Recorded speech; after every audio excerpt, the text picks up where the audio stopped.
You can watch Arsenal versus Burnley and Man City versus Crystal Palace on Now TV for just €10. So what's stopping you? Putting up more Christmas decorations? Your house already looks like Santa's grotto. A family party? Your Aunt Mary has seen you 4 times this week already. Don't let anything get in your way. To treat yourself to a Now TV Sky Sports Day Pass and watch the games that matter to you for just €10, search Now TV Football today. Content streamed by internet. Full terms at nowtv.com. From Topps comes the all-new digital card collecting app, free to download from iTunes or Google Play. Star Wars Card Trader. For the first time ever, collect and trade everything from legendary 1977 Star Wars cards to new cards featuring exclusive content from Star Wars Episode 7, The Force Awakens. All from the comfort of your mobile devices. Star Wars Card Trader. These are the cards you're looking for. Listening to Coffee with Kenobi, you are, with Dan Z and Corey Clubb, the podcast you're looking for. This is, yes. For an entire generation, people have experienced Star Wars the only way it's been possible, on the TV screen. But if you've only seen it this way, you haven't seen it at all. This is the podcast you're looking for. We've been waiting for you. The force is strong here, even stronger than the coffee. At last! Where have you been? Welcome to Coffee with Kenobi. Here are your hosts, Dan Z and Corey Clubb. Hello, this is Dan Z, and welcome to show number 42 of Coffee with Kenobi, a Star Wars podcast that analyzes our favorite saga in a whole new way.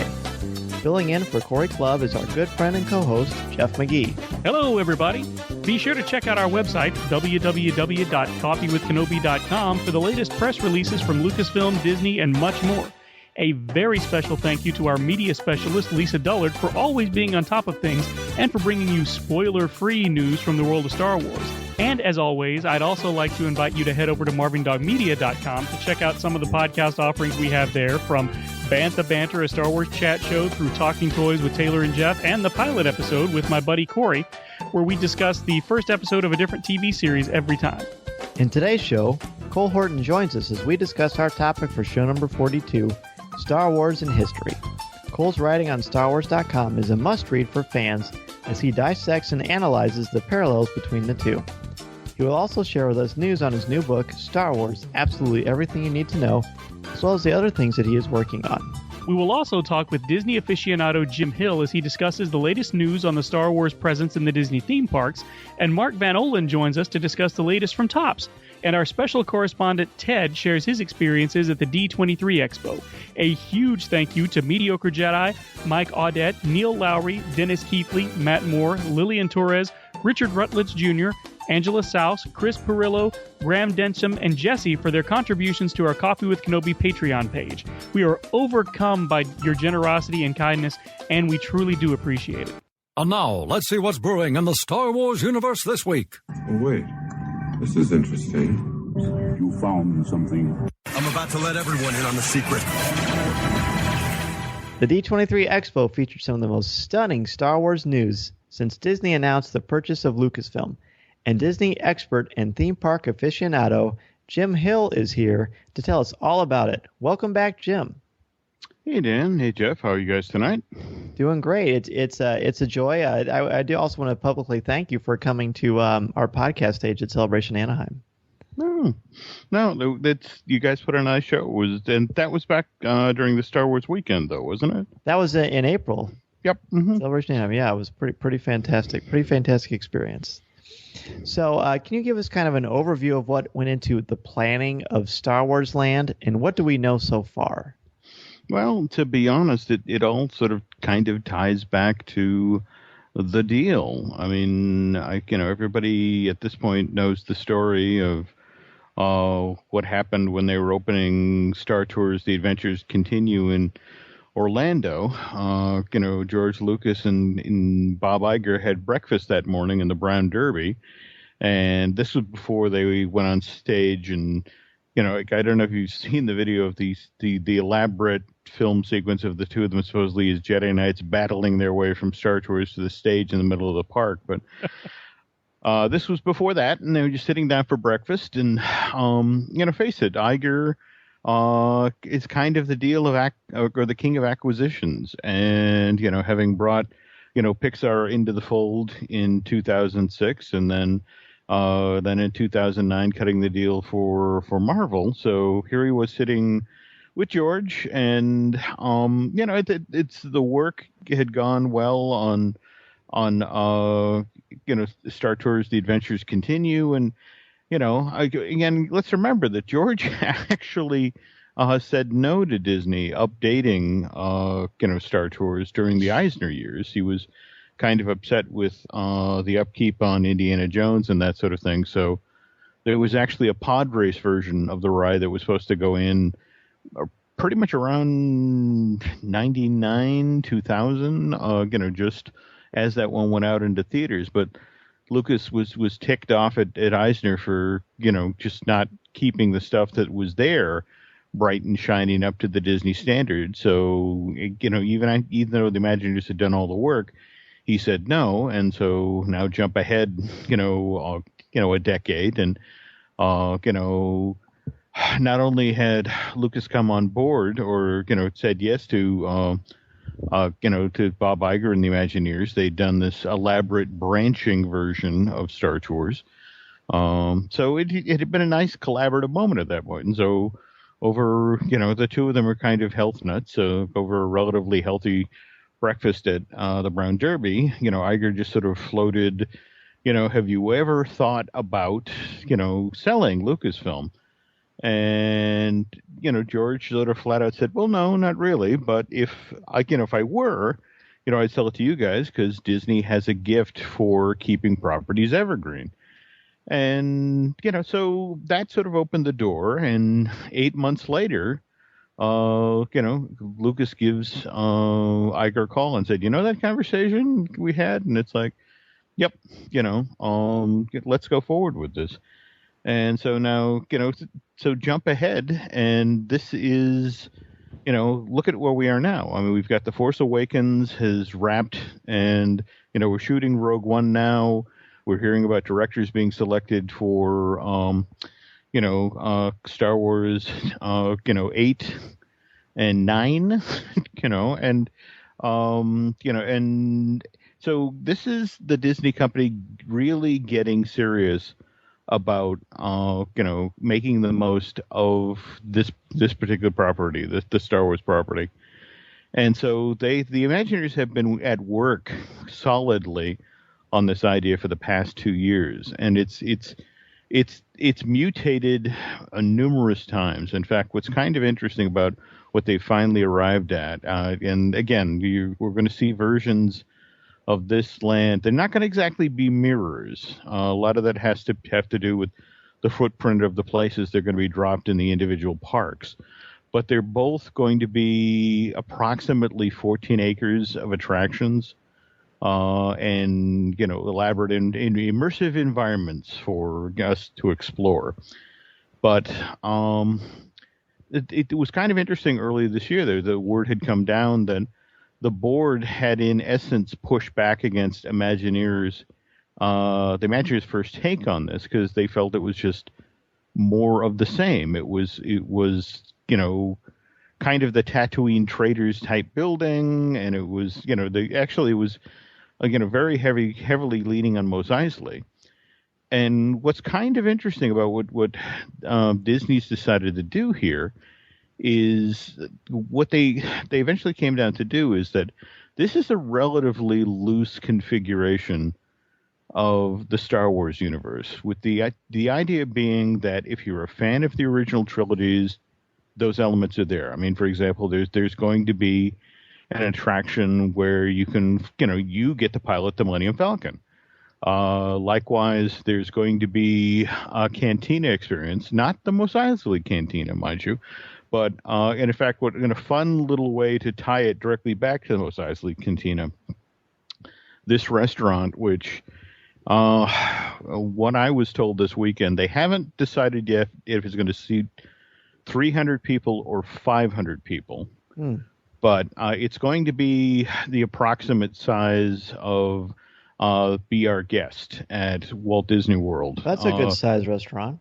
Well, they honestly believe that that many people will want to get into the cantina, to eat breakfast, lunch, dinner, whatever. And what's kind of fun about it is the current plan is that on stage, there'll be a little revolving stage. Well, not little, because it has to hold a large number of animatronic figures. But, there'll be about a 15 to 20 minute long show featuring the musicians from the cantina. And the gimmick will be that, straight from their 19-week engagement at the Mos Eisley Cantina on Tatooine, here's the band. And then the other, what is it? We had this conversation the last time we recorded. The band from Jabba's Palace. Size Noodles. There we go. So it will revolve, and Size Noodles will be on stage, and there'll be, as I understand it, there'll be a third stage with a human performer just to throw off the audience. But this will be center of the cantina. And everyone will be able to see these pieces of entertainment going to do the configuration. But they decided that they really couldn't do the Mos Eisley Cantina, largely because it capacity issues. Mm-hmm. It just wasn't going to be the number of people who were going to want to get into it each day. They needed a large facility. They needed something Beauty and the Beast sized. So this is what's going down. But again, getting back to the point of if you like the prequels, if you'll notice if you've looked at the concept art, a lot of the rounded buildings and the stylization suggest a Naboo from Phantom Menace, and then to further roll the dice. In fact, this is what's kind of interesting. I chatting this past weekend with a number of people from the studio. As excited as they are about The Force Awakens, they feel, they're extremely confident that they're delivering the film that everybody wants. That does a great job of balancing elements from the original trilogy and bringing in these new characters and setting up a grand story that will play out over the next two installments. The movie that people are really excited about is Rogue One, because they believe that telling the story of the the heist to get the Death Star plans is really it's going to be a moment that everyone's always heard about but never seen. And just it's one of these things where it's like, it's such a good script. Everyone's so excited about it that the Imagineers actually have used this as the basis for the you may have seen the concept art for the scene where people are being pursued by this large contingent of stormtroopers. Yes. You're reliving you're suddenly the folks with the plans for the Death Star. Wow. So this is that's built. If you can believe it, this is an attraction that's going to be based on a movie that none of us have seen yet. But but again, the Imagineers have had access to all of the material, and that's what this land is really all about. It has to fit every piece of Star Wars, including Star Wars Rebels. So I thought it was connected more to Episode 7, but it sounds like Rogue One has really made an impact on them. Now they really, really believe that this, in a lot of ways, these legacy films that Kathleen Kennedy has decided to do between the various different chapters are going to be game changers. That they're going to allow them to bump out the galaxy in a different way. More to the point, much like the Marvel universe, the Marvel Cinematic Universe, there's a possibility of creating stories that allow, that allow to move in interesting direction to bring in different characters. But of course, the downside is this 14-acre land. Again, remember, we're making two of them. We're building, one in Anaheim and one in Orlando. The theme park that's now known as Disney Hollywood Studios, but will be changing its name, sometime in the next 5 years. And again, in fact, that's the downside, guys. We are talking 3 to 5 years, and I would bet we're closer to 5. Yeah, Disney is never really in a hurry, but certainly when you compare them to Universal, as you and I and Lennon talked about, quite different. But the quality will be there, and it gives everybody plenty of time to buy a lot of Star Wars souvenirs. Well, and speaking of which, that Disney intends to give you the opportunity to buy those souvenirs as soon as possible. They have, take for example, at Disney's Hollywood Studios, they just shut down their Magic of Disney Animation exhibit because that is in the process of being gutted. Seasons of the Force, right? Well, actually, that's going to be the location of the Star Wars launch bay. This is where they're going to build an attraction that will feature props from The Force Awakens. You'll have an opportunity to get your photo taken with Chewbacca, and totally coincidentally, the launch bay will be talking about the planet that you'll soon be able to travel to. This port city, which features this port city that's right at the edge of the galaxy that lots of different species come into. So you'll get a lot of concept art. You'll have models, that sort of thing. And in fact, not a mirror version, because again, it's in a different shaped building. They're actually putting Disneyland's Star Wars launch bay into the base of the old Carousel of Progress building, where Innoventions has been housed for 10 to 15 years at this point. That makes sense.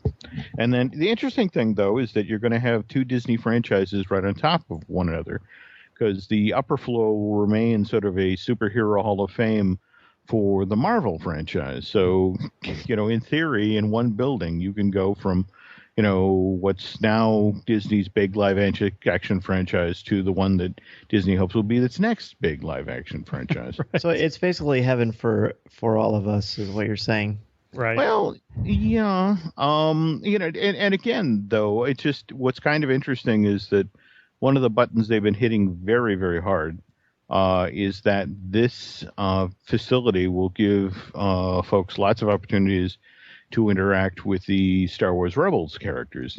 Disney's been very, very pleased with the way that's been received. In fact, it's a wonderful show. It is. And the interesting thing is that I was talking with Dave Filoni about it at the Star Wars weekends. And it's an interesting conceit, and especially now that Rogue One is in the works. So you gotta, face it, Star Wars Rebels is going full speed at a brick wall. I mean, we all know there's a way this story ends. And face it, as we watch as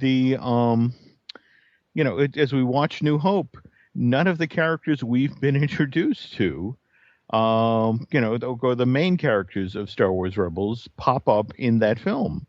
So, it's hard to think that things end well for them. Mind you, we've seen Darth Vader, we've seen Lando, we've seen, in fact, what's kind of interesting is to bring an Ahsoka in from Clone Wars. But it's just, it's wondering as we zoom up on Rogue One, how these pieces of the puzzle are going to connect together, and more to the point, how is Rogue One going to click into place with New Hope? Because face it, that when that film picks up, Leia has the Death Star plans, and she's trying to pass them off to R2-D2 and get him safely away.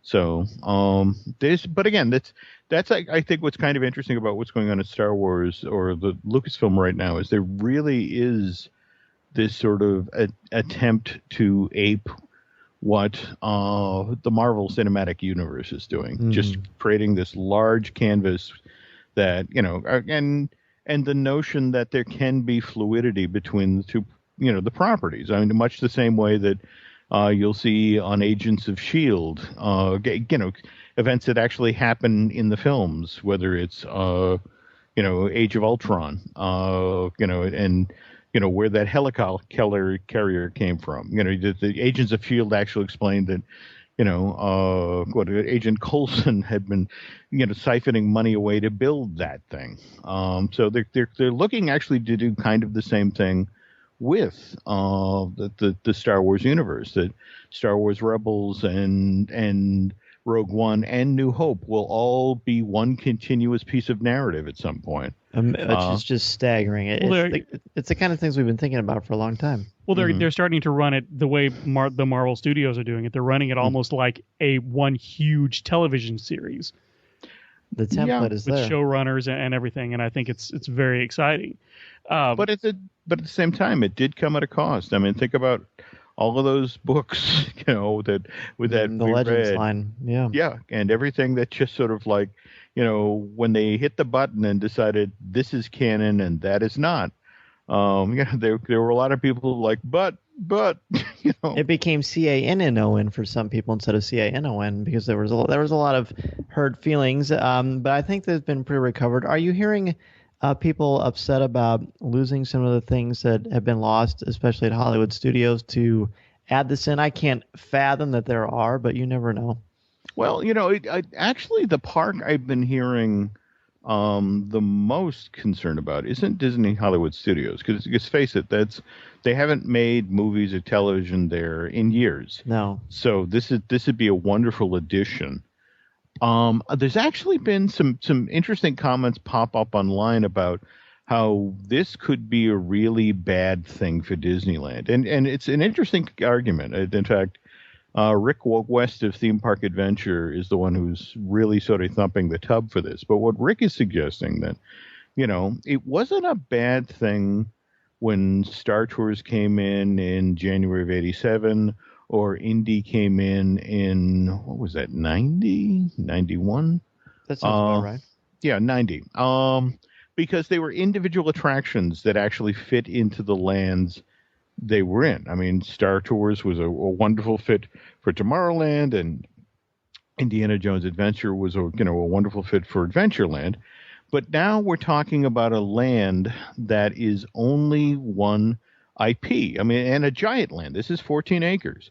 And just the whole notion of, the argument Rick makes is that, and this is that Disney's doing this in direct response to Harry Potter. And in fact, it's hard for Disney to argue this point, given that they hired away from Universal Scott Trowbridge, this did come join Imagineering. And Scott was a key member of the Universal creative team that decided what to do with Harry Potter, that decided to do this really immersive environment that that replicated the sets from the film, that the shops were filled with things that you'd seen from the movies and so on. So to bring him in to do this for Star Wars, it's hard to argue that no, we'd have done this anyway. It's like, well, you hired the guy who did Harry Potter, and the other thing that was really kind of fascinating about this D23 Expo was that both for Avatar and the Avatar, the World of Pandora that's going into, Pandora, the World of Avatar. Got it backwards there, guys. Sorry. But going into Animal Kingdom and Star Wars Land. In both cases, they emphasized the food. In fact, for example, they actually mentioned from the stage, it's like, hey, get ready for blue milk, cool. But at the same time for Avatar Land, they actually talked about, it was great to go there and eat the native food, and they showed like the equivalent of a berry-filled taco, and then it was like, and weirdly shaped potatoes and carrots and things like that people were happily munching away on. And, in both cases, the people stress, it tastes just like the food at home, so it's like, okay, so got that. But yeah, it's, face it, you don't do that, and look, Disney sort of tried to do the same thing with LeFou's Brew at Gaston's Tavern and at New Fantasyland, and I don't know if either of you have gotten there and had it. I have. And it's not bad. It's not bad. There you go. There's a ringing endorsement. Well, it doesn't have the theme behind it. I mean, the Harry Potter, that was one of the most captivating things in those books is it appealed to all the senses, and there's not really a story like that for Beauty and the Beast. No, and in fact, the thing of LeFou's brew was that, I mean, face it, when you go to Harry Potter land, you go to the Wizarding World, or at least the first version, Hogsmeade. I mean, you come through the gate, and one of the first things you see is you come through the archway leading into the village is that giant red wagon with that huge barrel on the, the thing that says butterbeer.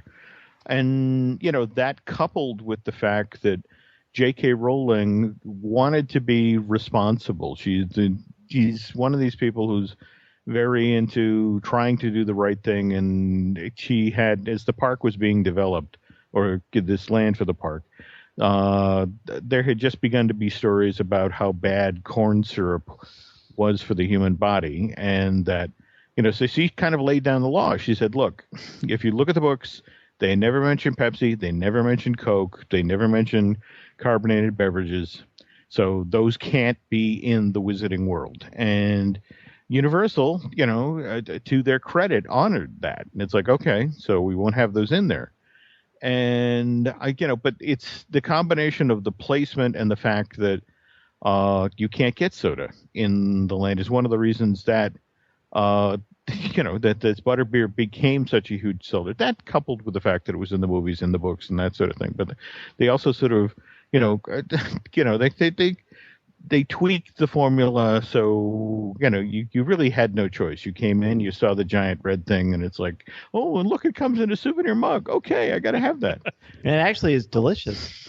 Well, yeah, it is, but at the same time, it's just sort of like it's hard to replicate that in a Star Wars sense. Because face it, as exciting as these films are, and we can all name characters right off the top of our heads and places they went to, but what they had for lunch, not so much. When I was a kid, that was the one thing I always complained about to my mom. I was like, it never showed them sitting down to a meal. When did they have lunch? Of course, I was a fat kid, and that was part of the problem.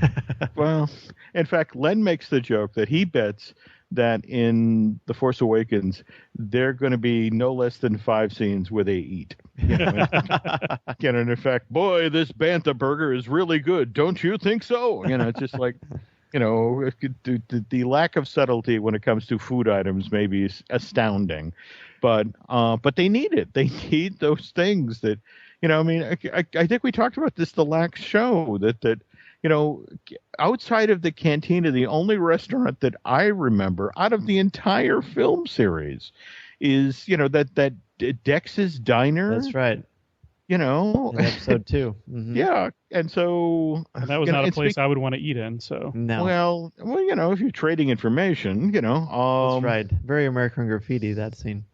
Yeah. Now, speaking of which, though, we need to talk retail here, because I'm sure you heard the other conceit of this land, which is that each of the shops are going to be manned by, again, this is supposedly a port, this port city is going to be a place where all sorts of species have set up camp and set up shops and restaurants and that sort of thing. So the notion is each restaurant, each shop is going to be staffed by a different species. Oh.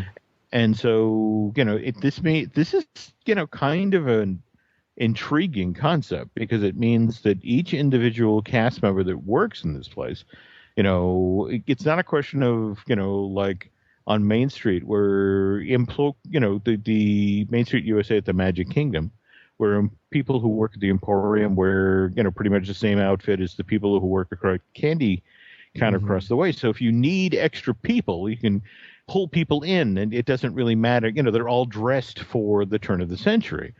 On the other hand, this notion that each single shop is a family that's supposedly manned by a family that lives upstairs over their shop, different makeup jobs, different costumes.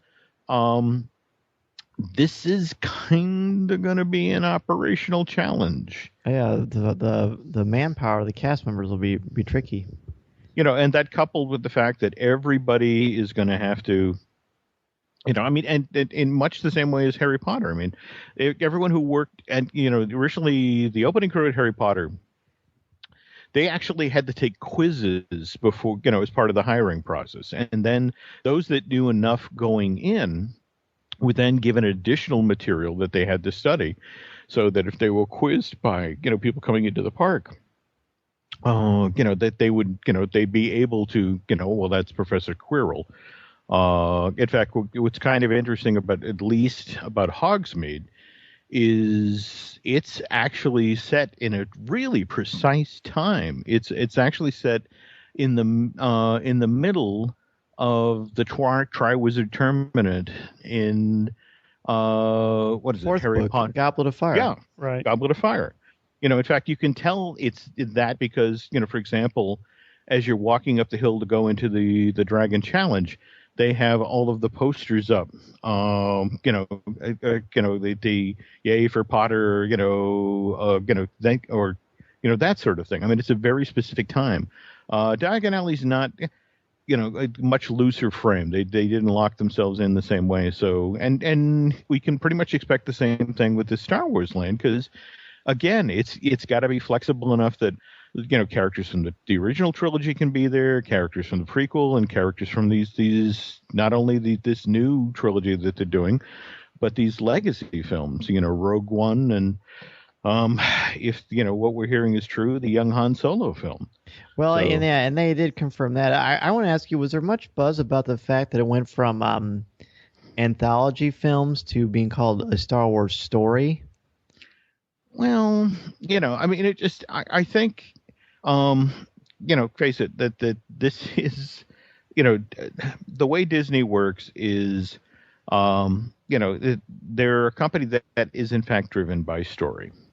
And I think at one point, in fact, I remember Kathleen Kennedy standing on stage in April. Did you actually get to that pitch, the presentation for the, for when they showed the new trailer? Yeah. Yes, we did. Okay, but the trailer for Rogue One, oh no, I didn't see that. I did not see that. Okay, because I remember Kathleen Kennedy being on stage and talking with the gentleman who's directing, and I'm sorry, blanking his name, the director of Godzilla. Oh, it's Colin Trevorrow.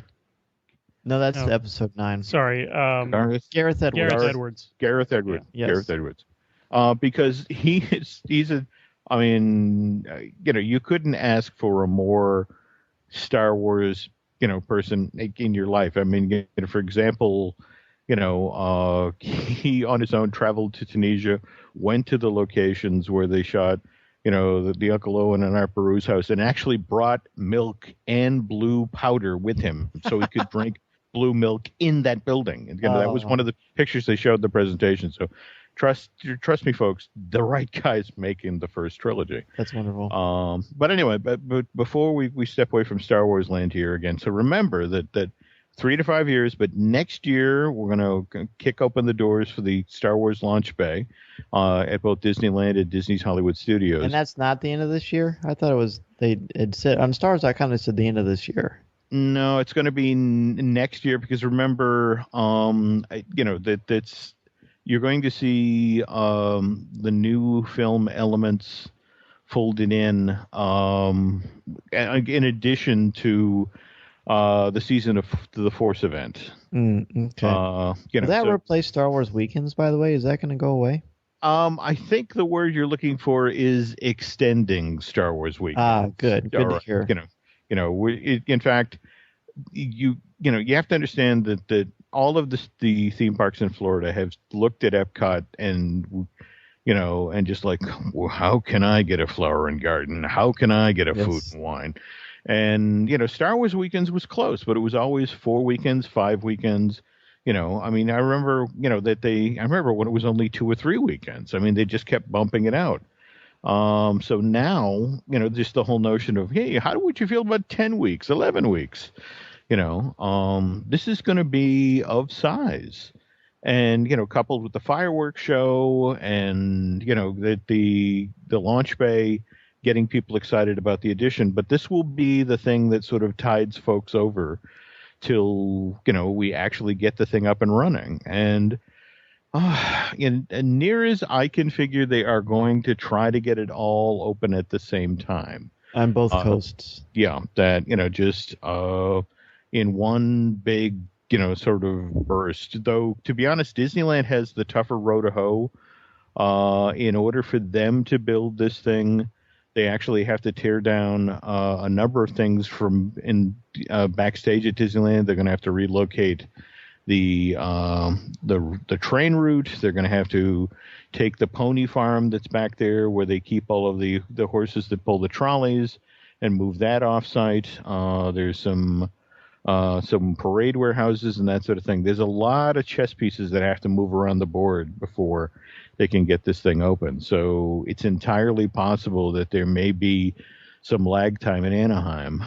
In fact, the other thing that and people are not going to want to hear this, but they're anticipating that just on the back of Star Wars Land, that they could see 10 to 20,000 additional people per day coming to Disneyland Park. Wow. And that means that they need another parking structure. In fact, that's most recently you may have heard that Disneyland purchased the Carousel Inn, which is across harbor. There's also 2 large buildings down toward I-5 that recently Disney bought. And what the plan is now is that those buildings come down and a new 7-story parking structure gets built there. And the Carousel Inn goes away to provide an area where they can put in the equivalent of a people mover tram thing that will allow people to be transported from this giant new parking structure to the over to the resort and into the parks. So, but you see, that's the thing, and you gotta build the parking structure before you build the land. And I guess that's the real irony, is that that, to face it, we all know how the Star Wars movie starts off a long, long time ago in a galaxy far, far away. And it's going to take a long, long time for all of these pieces to move around the board before we're going to get to go to Star Wars Land. Again, I would say realistically, we are probably talking 5 years at this point. So you mentioned that Disneyland was going to have the harder time of the two getting it set up. Is the plan for them to be identical in Orlando and in Anaheim, or will each have their own unique contributions?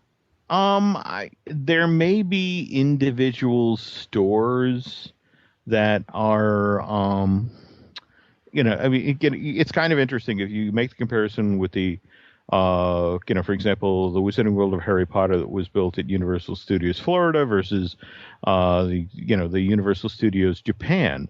They're basically the same thing, except, of course, that the Potter Land that was built in Japan, Osaka, has the Black Lake. In fact, there's this wonderful photo op as you walk up to the area, and you have this mirror image of the castle in this beautiful lake. They also have a shop that sells the dresses for the winter ball. In fact, they have Hermione's dress floating in the window there, and they even have a live owlry area that's really for real owls as opposed to little plastic ones that they have in Florida. So it'll be pretty much the same thing, Anaheim, Orlando, in that, you'll have the basic chunks, the big things will be the same, but there'll be individual tweaks, largely because of just the different areas that they'll be occupying. Just as of right now, Star Wars Land is still being built over toward Echo Lake and then sliding toward the back of the park that way. Eventually hooking up with Star Tours and Tatooine Traders, though. Is Indy going to be safe? Well, for a time, Indy was designated as where the speeder bike attraction was going. And what's kind of interesting is that in all of this talk, about the new land, there was absolutely no mention of the speeder bike attraction. So I'm sort of relieved. They would be building an attraction based on something that came out in 1983.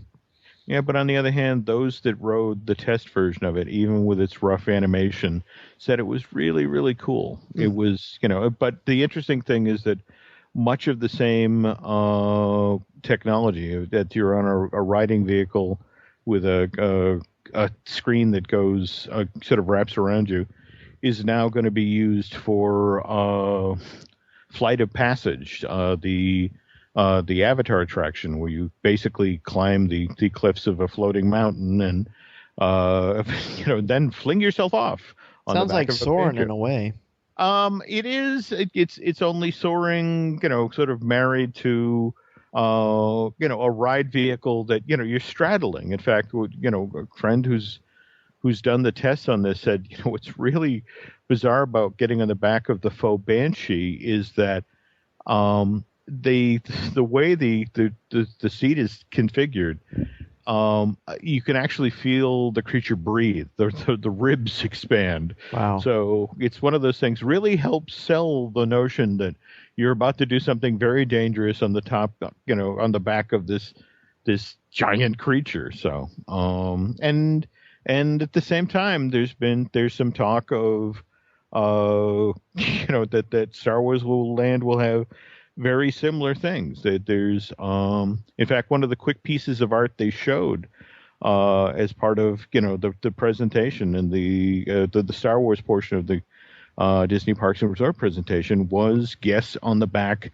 of a Bantha transport system that was taking people through the streets. And people forget that back when Disney first did its living character initiative thing, that's where Lucky the dinosaur and the Wall-E that used to roll through the parks started. But the first thing they did, the autonomous walking platform, was originally supposed to be kind of a triceratops, and they showed sort of this four-legged creature that was sort of chugging along. And the belief is that Disney's going to have some Banthas walking through the streets, and maybe a dewback or two. So, and who knows what episode 7 will bring in there on. Before we let you go, I know I'm sure it's getting a little warm. Mm-hmm. I wanted to ask you, this Millennium Falcon, right? When I saw the concept art for that, and you hear a lot of people who are Star Wars fans talking about getting emotional about things, and I saw the trailer at Celebration. I've got to experience a lot of great things. I got to tour Lucasfilm this summer. I got to do a lot of great stuff. But seeing this art and knowing that Star Wars Land is coming and realizing I could be on the Millennium Falcon, I actually had tears in my eyes. And I'm not the kind of person who just does that kind of thing. So are they actually going to build a life-size Millennium Falcon? Yep, they are. In fact, you will walk up the load ramp that we all saw in, that hangar bay at Mos Eisley. And then we'll, come around, walk through the corridor to where we think the piloting bay should be. And wow. Let's just put it this way: Disney has a bit of misdirection that will help when it comes to capacity. That the queue for this one's going to be definitely interesting. There are going to be several different doors leading to several different hangars but we'll all think that we're getting our individual experience aboard the Millennium Falcon, not thinking that there's a bunch of Millennium Falcons. Sort of like how they did Back to the Future in a way. I mean, obviously there's different. Yeah, and to be honest, it's sort of kind of the way they do Meeting Mickey in California. Okay.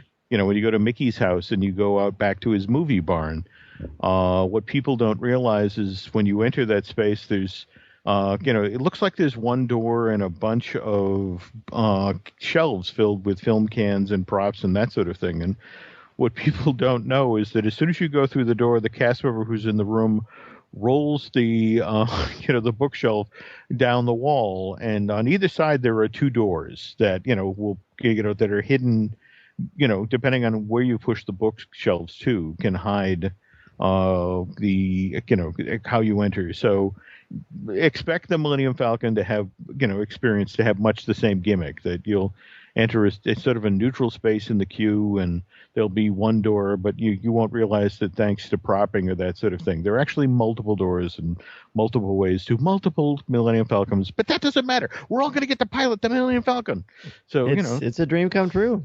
What can you say? And so that's there's just so much here, and we will certainly be following this with bated breath, and it's exciting. And Jim, a real pleasure to have you back on Coffee with Kenobi. We'll certainly keep our Millennium Falcon doorways open for you to come on anytime you want to share your insights and just talk about some Star Wars and Disney with us. Well, it'd be interesting to circle back in, 6 or 8 months' time to see how this season of the Force thing plays out. Yeah. Not to belabor the obvious, but when you look at the quality of Star Wars Rebels and the buzz, the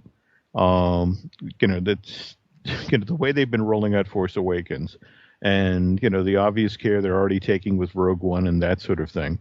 And in fact, just knowing what a huge geek Alan Tudyk is, and having done Serenity and Firefly, I was just kind of thrilled for him that he got selected to be in Rogue One as well. So he's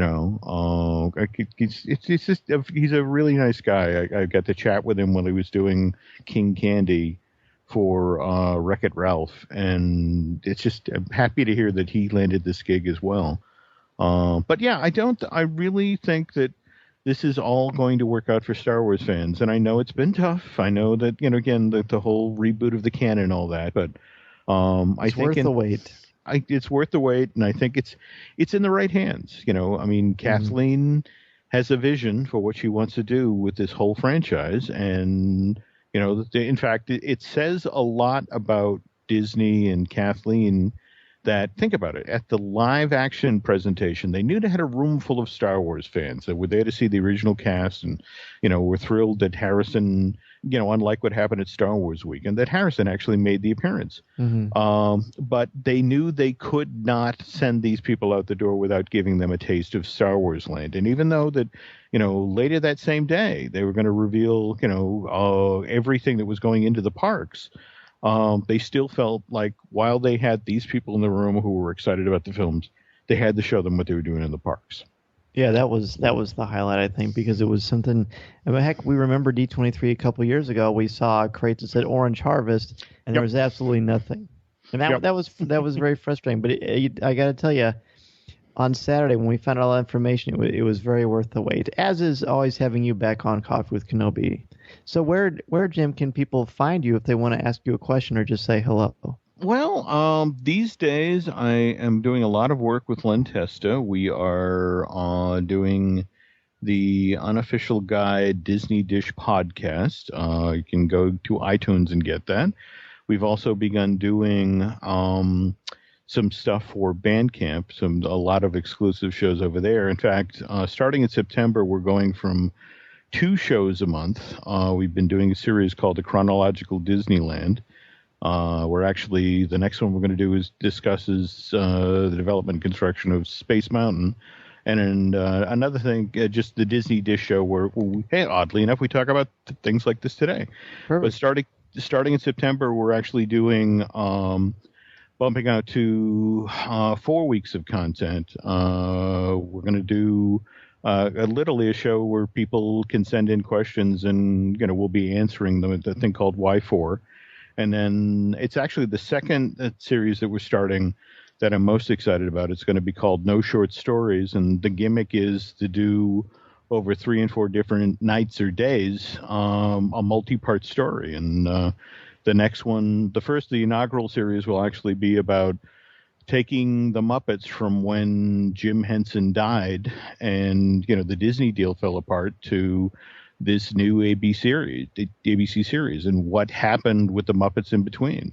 All of the, just the near misses and, the struggles to, get these characters back in the spotlight. So, wow. Yeah, it's going to be fun. It's going to be great fun. So we'll put a link to that in the show notes, and look forward to chatting with you again in the future. Thank you so much for coming back. No, it's always fun to chat. Thanks, Dan. Thanks, Jeff. So, Jeff, a lot of amazing things happening over the past few weeks with Star Wars. Probably the most incredible week since Lucasfilm was actually purchased by Disney. And one of the perks for Coffee with Kenobi that I like so much is meeting new people. And we have this fun thing that we do where when one of our listeners and one of our friends is out at these conventions, and D23 Expo is no exception, we have special contributors who reach out and spend some of their own personal time and let us know what's going on, send pictures and tweets. And Torpedo Ted covered D23 for us. He was our special contributor. He did an amazing job. So thank you so much for everything you did, and welcome to Coffee with Kenobi. Oh, thank you. It's an honor to be on your podcast. First of all, I love your show. I'm a subscriber. I listen to it all the time. So we appreciate that. And you were at the podcast stage too, weren't you? Yes, I was. I know. I thought so. Which is we really appreciate that. That was a very exciting time for everybody. Obviously, so much going on. Kind of tell us overall your thoughts on the D23 Expo and the Star Wars presence there. Well, I could actually say it was probably like my first con because when for Celebration I did the overnight thing for Abrams, so I didn't really see like the massive lines outside the building. So this time I didn't really do that for this one. As soon as I started walking to the convention, all I saw was these crazy lines all over the place. I'm like, I was just beside myself. It was just amazing. You see all these Star Wars fans, just everybody, you could feel the warm community, the presence of Star Wars. It was an overwhelming feeling, but it was so exciting. Just like how it was at Celebration. It was just great. Absolutely. And so you were actually there. You were in the main room when they announced the cast of Rogue One, correct? Correct. And what was that like? It was just overwhelming. As soon as that picture, everybody just went nuts. It's a great image. It was a great image. It was a great image, and I believe before they showed us that image, we got a very short, 10-second video of Gareth, the director, on set, showing, telling us, to be prepared and excited for Rogue One. So he was in the desert. You could see the landscape. So you could see the sets across far from him. So it was great. It's got, I think, and Jeff, I'm sure you agree, it just got such a different feel. That image alone looks like nothing we've ever seen in Star Wars. What was your reaction, Jeff, to the whole Rogue One reveal? Well, the first thing I looked at when they said that the cast was announced is I looked at the cast, and I'm reading along, and I'm like, oh, Felicity Jones, Oscar nominee, Alan Tudyk, oh, he's great, Diego Luna, Forrest Whitaker. And then I looked at the rest of the cast, Riz Ahmed, who was great in Nightcrawler. If anybody hasn't seen that, it's a great film that was out last year. This cast... heavy hitters. Mads Mikkelsen was outstanding as the villain in Casino Royale. That was what I keyed in on, and then it was only after that I really started looking at that image, and I thought, yeah, this is Star Wars by way of almost a post-apocalyptic war movie. Yes, and I think you're right. It's got such a different vibe, and the cast is so fantastic that I think we're going to be very surprised and pleasantly surprised when it comes out. I was very pleased to see this cast list. Yeah, well, when that picture came out, I was so overwhelmed with excitement, and kind of following along those lines, we found out that Colin Trevorrow is going to direct Episode 9. What did you both think about that? I'll let Ted take this one first. I think it's a good pick for Episode 9. Of course, everybody was hoping that Abrams would take the helm for 9. He did an amazing job in Jurassic World. Can't wait to see what elements he brings to Episode 9. Was there a big announcement in the room for that, or was it something you just sort of saw online after the fact? No, it was announced. It was announced after Rogue One. Okay. Yeah. Jeff, what did you think about it? Well, I'll be honest, I had mixed feelings. Jurassic World was not my favorite film that I saw over the summer. I liked it. It was very entertaining, but I think I likened it to the bucket of popcorn that I ate while I was watching it. As soon as it was over, I thought, well, I'll never see that again. But I thought directorially, he did a fine job with it. So I think as long as we have a strong script to work from, that will be I think we're in good hands. I think he has a good sense of pace, and I think he'll do right by the saga. What were you going to say, Ted? No, I agree with Jeff. It was a good movie, good pace. Can't wait to see what it brings to the table. You're both definitely more excited about this particular aspect of it than I am, and I'm far from a hater. I saw Jurassic World, and Colin Trevorrow, at least what I saw from that movie experience, is that he managed to neuter Chris Pratt and take away his personality. That makes me nervous. I didn't think the child actors in this seemed like they were in any sort of peril. They didn't seem afraid. And maybe I'm just biased because we're talking about a movie that started, a franchise that started because of Steven Spielberg, who is one of the best directors of all time. So I'm a little concerned with what he's going to be like with these actors. He's going to have a tough road to haul with J.J. Abrams, but we'll see. I don't know. I'm a little trepidatious about it, but I always take the wait-and-see approach. Yeah, well, I figure Empire Strikes Back was, in many people's opinion, the best of the original trilogy, sure. And we had a different director for that than we did the first one, so I'm holding out hope. Are you surprised I was as down on Jurassic World as I am? No, because you're a man of taste, and you. Yeah, I didn't love it as much as everybody else did. I think we're kind of on the same page about it. Yeah, although I didn't think he neutered Chris Pratt, though. I think it's a little hard to neuter that force of nature. So, he was there, but he was very contained, and more so than I think I would have liked to see. And maybe I just want to see Star-Lord again. Who knows? Maybe. So, anything else, Ted? Torpedo Ted to our listeners and friends on Twitter. What else did you kind of enjoy with D23 as far as merchandise and cosplay and just anything like that? Where do I begin? It was first of all, Star Wars was a big presence in D23, not discounting Pixar or Marvel. The one thing I did enjoy was just, like I said before, the feel, the Star Wars fans just getting along. A lot of excitement with Battlefront and Disney Infinity. But overall, it just seeing everybody just having a good time, and every now and then you would see Daisy Ridley walking along the floor with her. Oh, you saw her? With her entourage. Yeah, I did. She was it was when she was taking pictures in front of the Disney Infinity? No, she was in the Force Awakens section of D23. Oh, cool. Yeah. But yeah, and then Boyega, being the cool guy that he is, taking pictures with and signing autographs with fans in the Force for Change panel. Section of the floor. Sure. Yeah, that was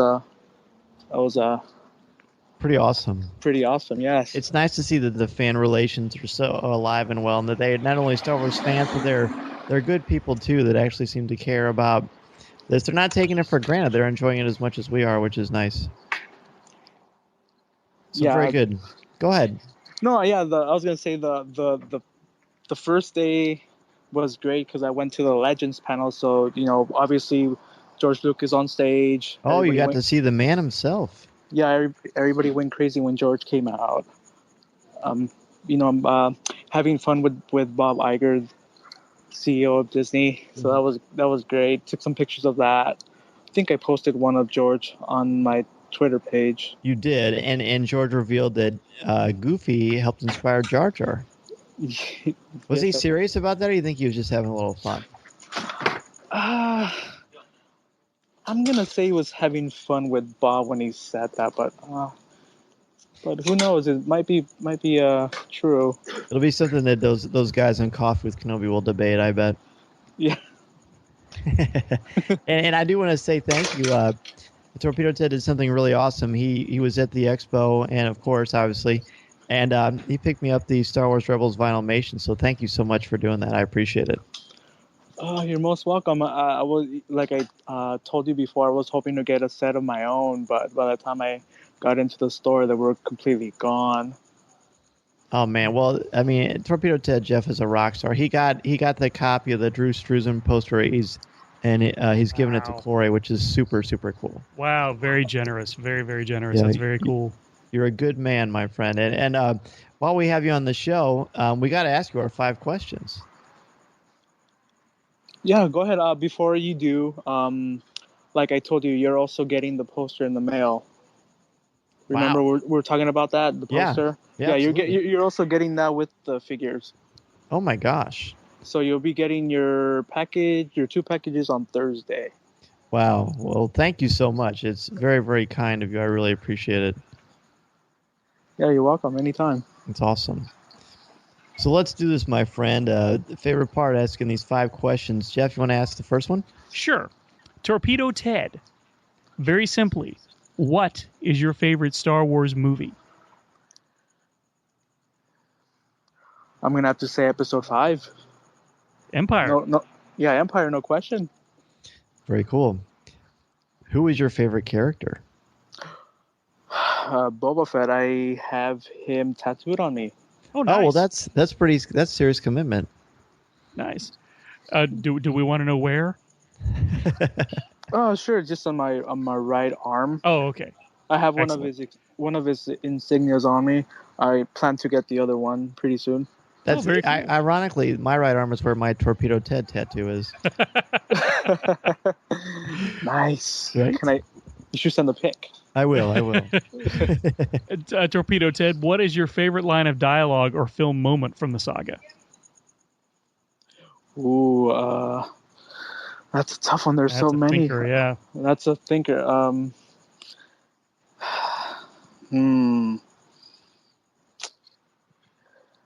It's a tough one because I was actually watching Clone Wars earlier today.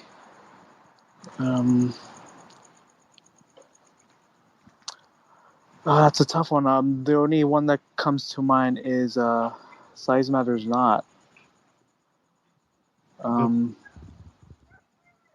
Like I said, there's so many. Can't really spitball them like a lot of fans do.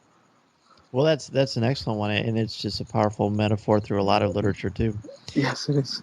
If you collect, what is your favorite collectible that you own? My favorite collectible that I own? I don't. The only collectible I don't really have many collectibles. I tend to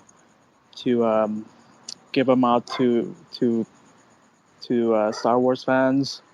You're pretty cool like that. One collectible I had was when I was a kid. I had Han Solo's blaster. Oh, nice! Yeah, I love that. I have that one somewhere in the garage, in mint condition. That's cool. Oh, excellent! Yeah. That's very cool. The Kenner one. Yes. Wow. And I'm gonna say your Boba Fett tattoos are like one of a kind collectibles, in my opinion. Yeah. Is there? Yeah. I also have, like I said, he's my favorite. I have a wallet. I bought the varsity jacket at D23. Nice. The backpack. You know, what can I say? He's a badass. You're not wrong. So, is there a particular message or theme from the Star Wars saga that resonates or speaks to you, and it makes you keep coming back to it?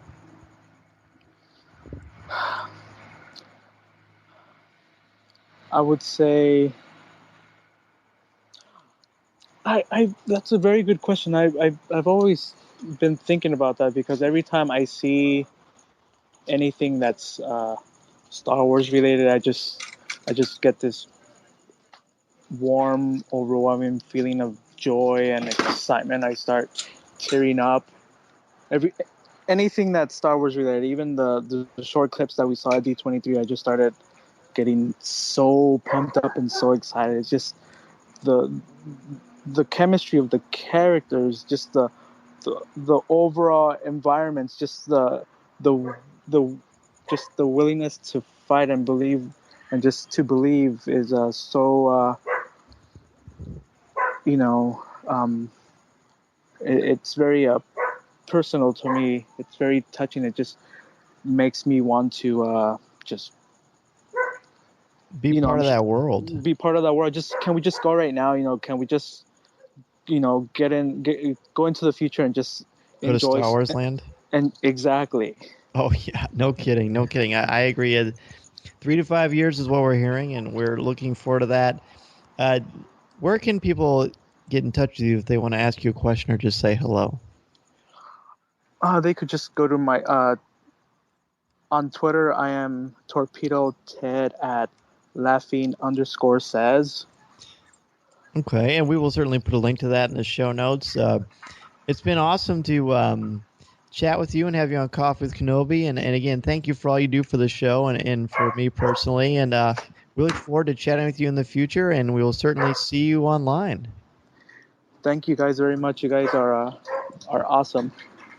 Well, thank you, man. So are you. We appreciate that very much. You have a great night, and enjoy your vacation. Thank you, guys. Until next time. You bet. This will be out Friday, so be sure to download it and take a listen. I sure will. I will spread the word. Thanks, man. Have a great one.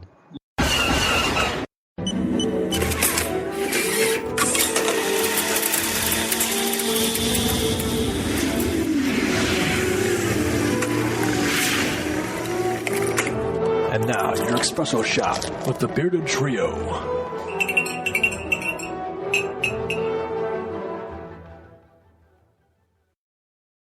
Hi everybody, Rob Wainford here from the Bearded Trio, bringing your latest espresso shot with the Bearded Trio. All the latest news on Steven Spielberg, George Lucas and John Williams. Let's get straight into the news.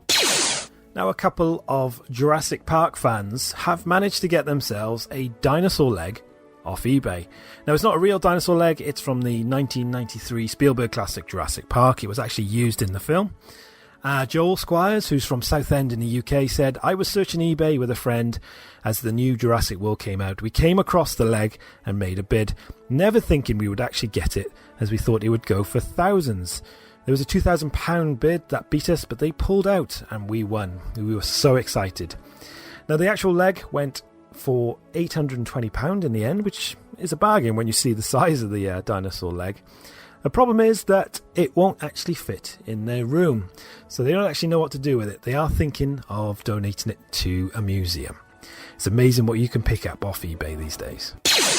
Lucasfilm boss Kathleen Kennedy and super movie producer Frank Marshall have just purchased a new property. Now, as you can imagine, the property is big and it has plenty of facilities.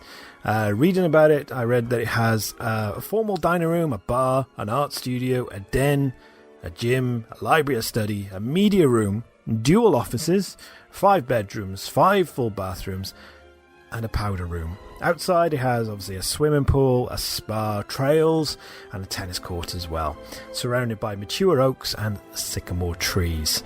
Now, it sounds wonderful. It sounds like a mini Skywalker Ranch. And how much did it go for? Well, a recent sale of the property went for $14.925 million. Now, remember that Halo TV series that Microsoft triumphantly announced way back in 2013 when they unveiled the Xbox One?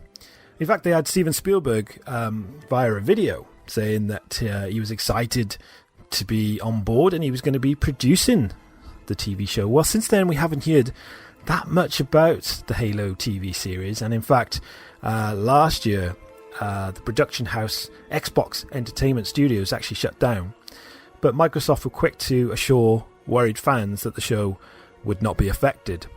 Now, in May 2014 it was reported that Microsoft were in negotiations with premium cable channel Showtime to be airing the new Halo TV series. And David Nevin, who's the Showtime president, recently spoke to IGN, and he assured fans and told everyone that it's still in development and still in very active development with his actual words. So that's good news. That's all we know on it at the moment. I like the sound of a Halo TV series, especially produced by Steven Spielberg. If we get any more news on this, we'll definitely keep you informed.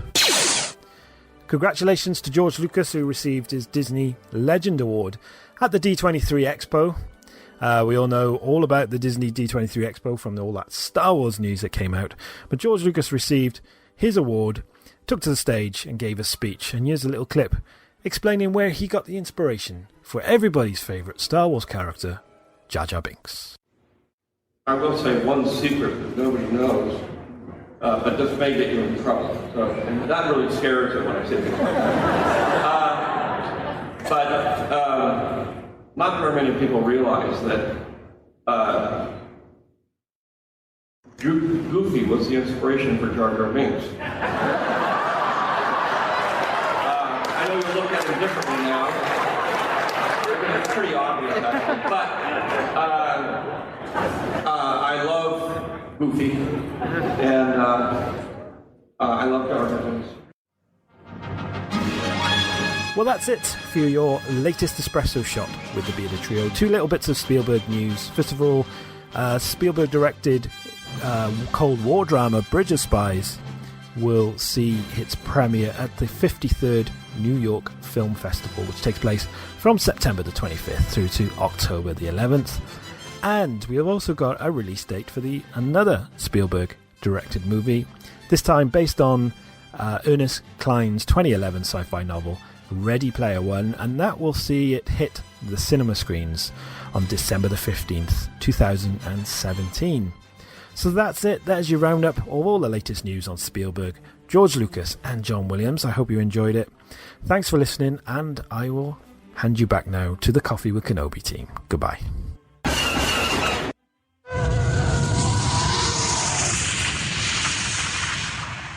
Han Solo, Rebel Soldier, Lando Calrissian, and Bespin Guard, each sold separately. From Star Wars, The Empire Strikes Back collection, new from Kenner. Looking? Found someone you have, I would say, Your lightsabers will make a fine addition to my collection. Okay, so with the end of the year approaching, it's August now, we're heading into the winter months, and we know what that means, Jeff. That means The Force Awakens is coming out, and we're such big fans here at Coffee with Kenobi of Topps and Topps Digital, and they've always had such a great history with Star Wars, with collectibles. And Mark Van Ohlen is here. He's the brand manager of Topps, and he's got some exciting things to tell us about what's going on. Welcome to Coffee with Kenobi, Mark. Hi, guys. Thanks for having me. Absolutely. Thank you. And as I just mentioned, Topps has been working with Star Wars and Lucasfilm properties for a long time. So what's going on these days with Topps and Star Wars? Yeah, I should mention, we've had the Star Wars license since 1977, from the beginning. So we like to say, strong with the Force in 77. Our first trading card set that came out along with the movie featured that blue Starfield design that's become super iconic and attached to Star Wars. That was us. And so here we are all these years later, still making great trading cards. And then when they announced, of course, The Force Awakens, the character names, the Entertainment Weekly showed that, and it had those great trading cards, which were very much a nod to all the great things that Topps did. Yeah, it was completely inspired from our original Series 1 and 2 colors. I believe there was red and green and yellow, if I'm remembering correctly. Yes, sounds right. It was very cool to see it all come together that way. And we even printed some of those. There were 8 cards that were released in the EW article. And we even we put all 8 of them into the app that you guys were talking about earlier, the Star Wars Card Trader app. Download it now. You'll get addicted real quick. It's true. We also printed physically 4 of them so far, I'll say. Wow. Well, there's a spoiler for you. How exciting. Yeah, tell us about the Topps 3D Wide Vision Revenge of the Sith cards. Yeah, this is going to be a really fun set for you guys. If you remember last year, we put together a set called Star Wars 3D Wide Vision Return of the Jedi. And basically we took the format of those very long cards, the ones that are like impossible to store because no one really makes plastic for them. True. They're beautiful cards, and they're a great way to actually show a film because film is long, right? So the square cards, you sort of lose a little bit of the picture, but on these long cards, you can really show the big sweeping view of these incredible scenes. And then with the 3D lenticular, you're getting something a little bit extra special. So we did this set last year for Return of the Jedi. We put it up on Topps.com. This was a little bit of an experiment to kind of see, would consumers go for a single purchase, high dollar ring item. So this was $100. You got 44 base cards in the 3D lenticular technology and 2 hits per box. It sold out in like 3 days or something. It went by super fast. Wow. So we figured, okay, that means the fans like it. So we're going to do it again. And we thought about, what movie should we do? This is obviously all about Force Awakens this year. So we wanted to give the prequels a little bit of love and decided on Revenge of the Sith, which I would think most people would say is probably the best of the prequels. Yes, I would agree with you. Yeah. So it's a great movie for battles, and it's one of those movies that really translates well just visually to a card, because there's some really sweeping action shots, a lot of great lightsaber battles, some great ground battles, and some great space battles. So you're kind of covered on all fronts. So it makes for a great storytelling device. And you've also got some awesome things with autographs. Tell us about those. Who do you have? Yeah, we've got an amazing signer list for this set. Along the lines of the signers, probably the one that I think people would be the most excited to hear about is Ian McDiarmid as Emperor. Yeah, wow is the word, because he has not been in a while. And he really is the glue that holds together the entire Star Wars saga. He really carries the 3 prequel movies, being the lead villain, and then being part of Episode 6. And really his character being so important to the entire mythos. We were so excited to be able to get Ian to sign for us. So his autographs are in there, along with Anthony Daniels, Peter Mayhew, Kenny Baker. Those guys sign for us all the time. They are spectacular. They're A-listers in every way. Jeremy Bulloch is in the set as Captain Colton. And now if you're saying to yourself, wait, Jeremy Bulloch is Boba Fett, right? He signs for us all the time as Boba Fett, and he's spectacular. We decided we were going to throw him into Episode 3 because he's in the movie as Captain Colton. Mm-hmm. We have only done that once before. So this is a nice, rare way to get Jeremy's autograph on something a little bit different. I bet that was kind of fun for him, too. Yeah, because I'm sure he must, oh my god, I can't even imagine how many Boba Fett things he has signed. But yeah, we have him in as Captain Colton, which is a little bit different. Nina Fallon is Stas Ali, one of our Jedi. Kenji Oates as Sai Tin, another one of our Jedi. Dave Bowers as Masamita. And then this one I think is going to get people's ears to go up a little bit. Bai Ling as Senator Banu Bremu. So if you're asking yourself, why don't I remember Bai Ling, she's in a deleted scene. So that's right. Pop out your Blu-rays and your DVDs and go check out her deleted scene as she's a senator. And even though she didn't make it into the final cut of the film, Lucasfilm was still agreeable to have us do autographs with her, and we've used her before. Haven't had her in a long time, but we were very excited to get her in here because I think that's one of those that's just rare. There aren't a lot of Bai Ling autographs out there on Star Wars cards. Well, it's nice, too, that you said Ian McDiarmid. He's been kind of a renaissance man lately. He's showed up at Star Wars weekends. He was at Celebration Anaheim. Yeah. And he's signing for Topps. It's great to see him so involved. I love it. And, that's actually how we got all of our autographs with him, is we set up a special signing at Celebration. So he's going to be coming up in several products. He's in Revenge of the Sith. He's going to be in our Journey to the Force Awakens, which I'll tease a little bit later. Oh, cool. And we've got him on some of our cards for Chrome Perspectives as well. And yeah, when I heard he was at Star Wars Weekend, I was like, oh man, I went to the wrong one. Because I was there for a great Star Wars weekend, but I would have loved to have met Ian McDiarmid. That would have been spectacular. Oh, that would be, I think, one of the pinnacles of fandom. And without a doubt.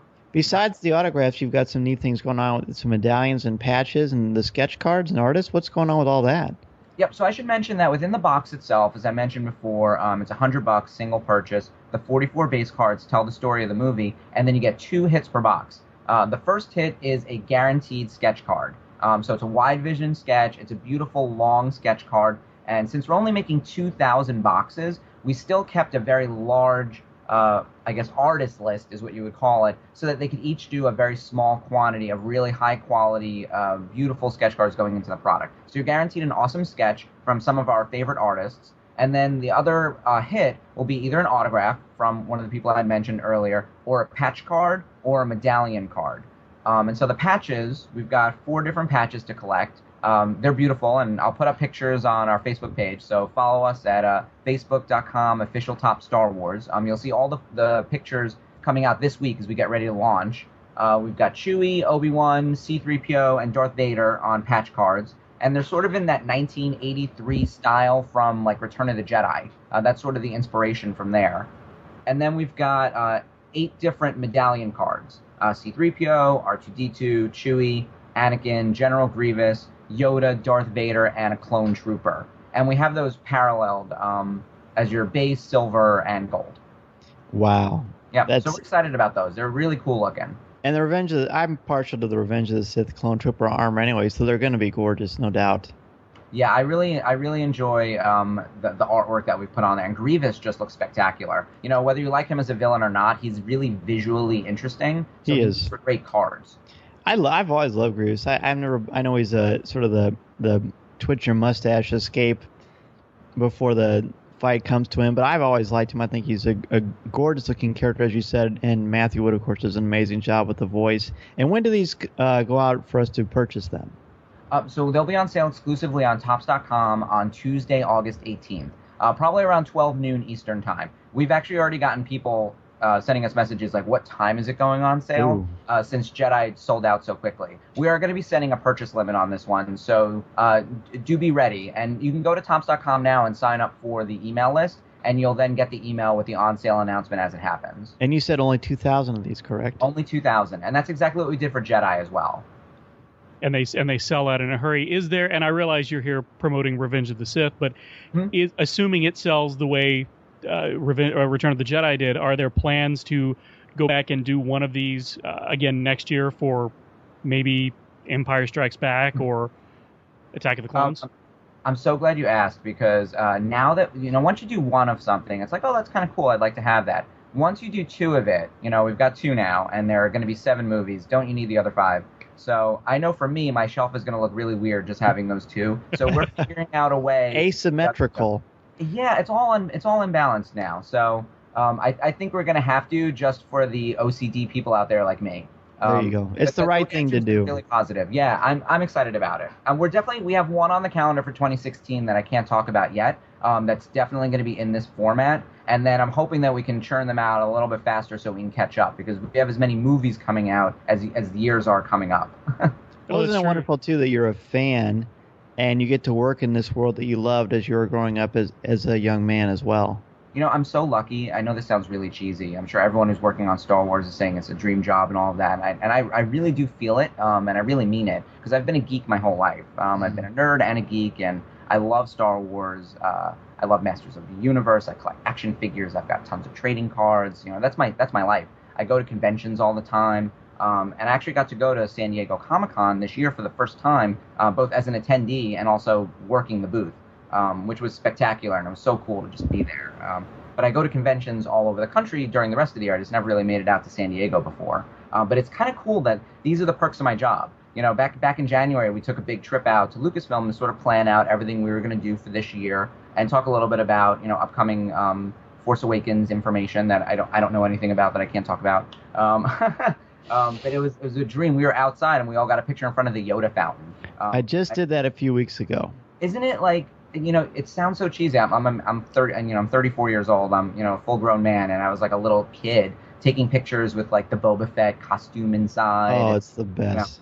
It was amazing, and I'm thinking, like, this is the tightest NDA I've ever signed. Like, I've got to be very careful about what I'm taking pictures of. They're showing me, like, what was public space and what wasn't, so. Yep, my family and I went through the same thing for different reasons, but, man, it is. Did you go in that gift shop, too?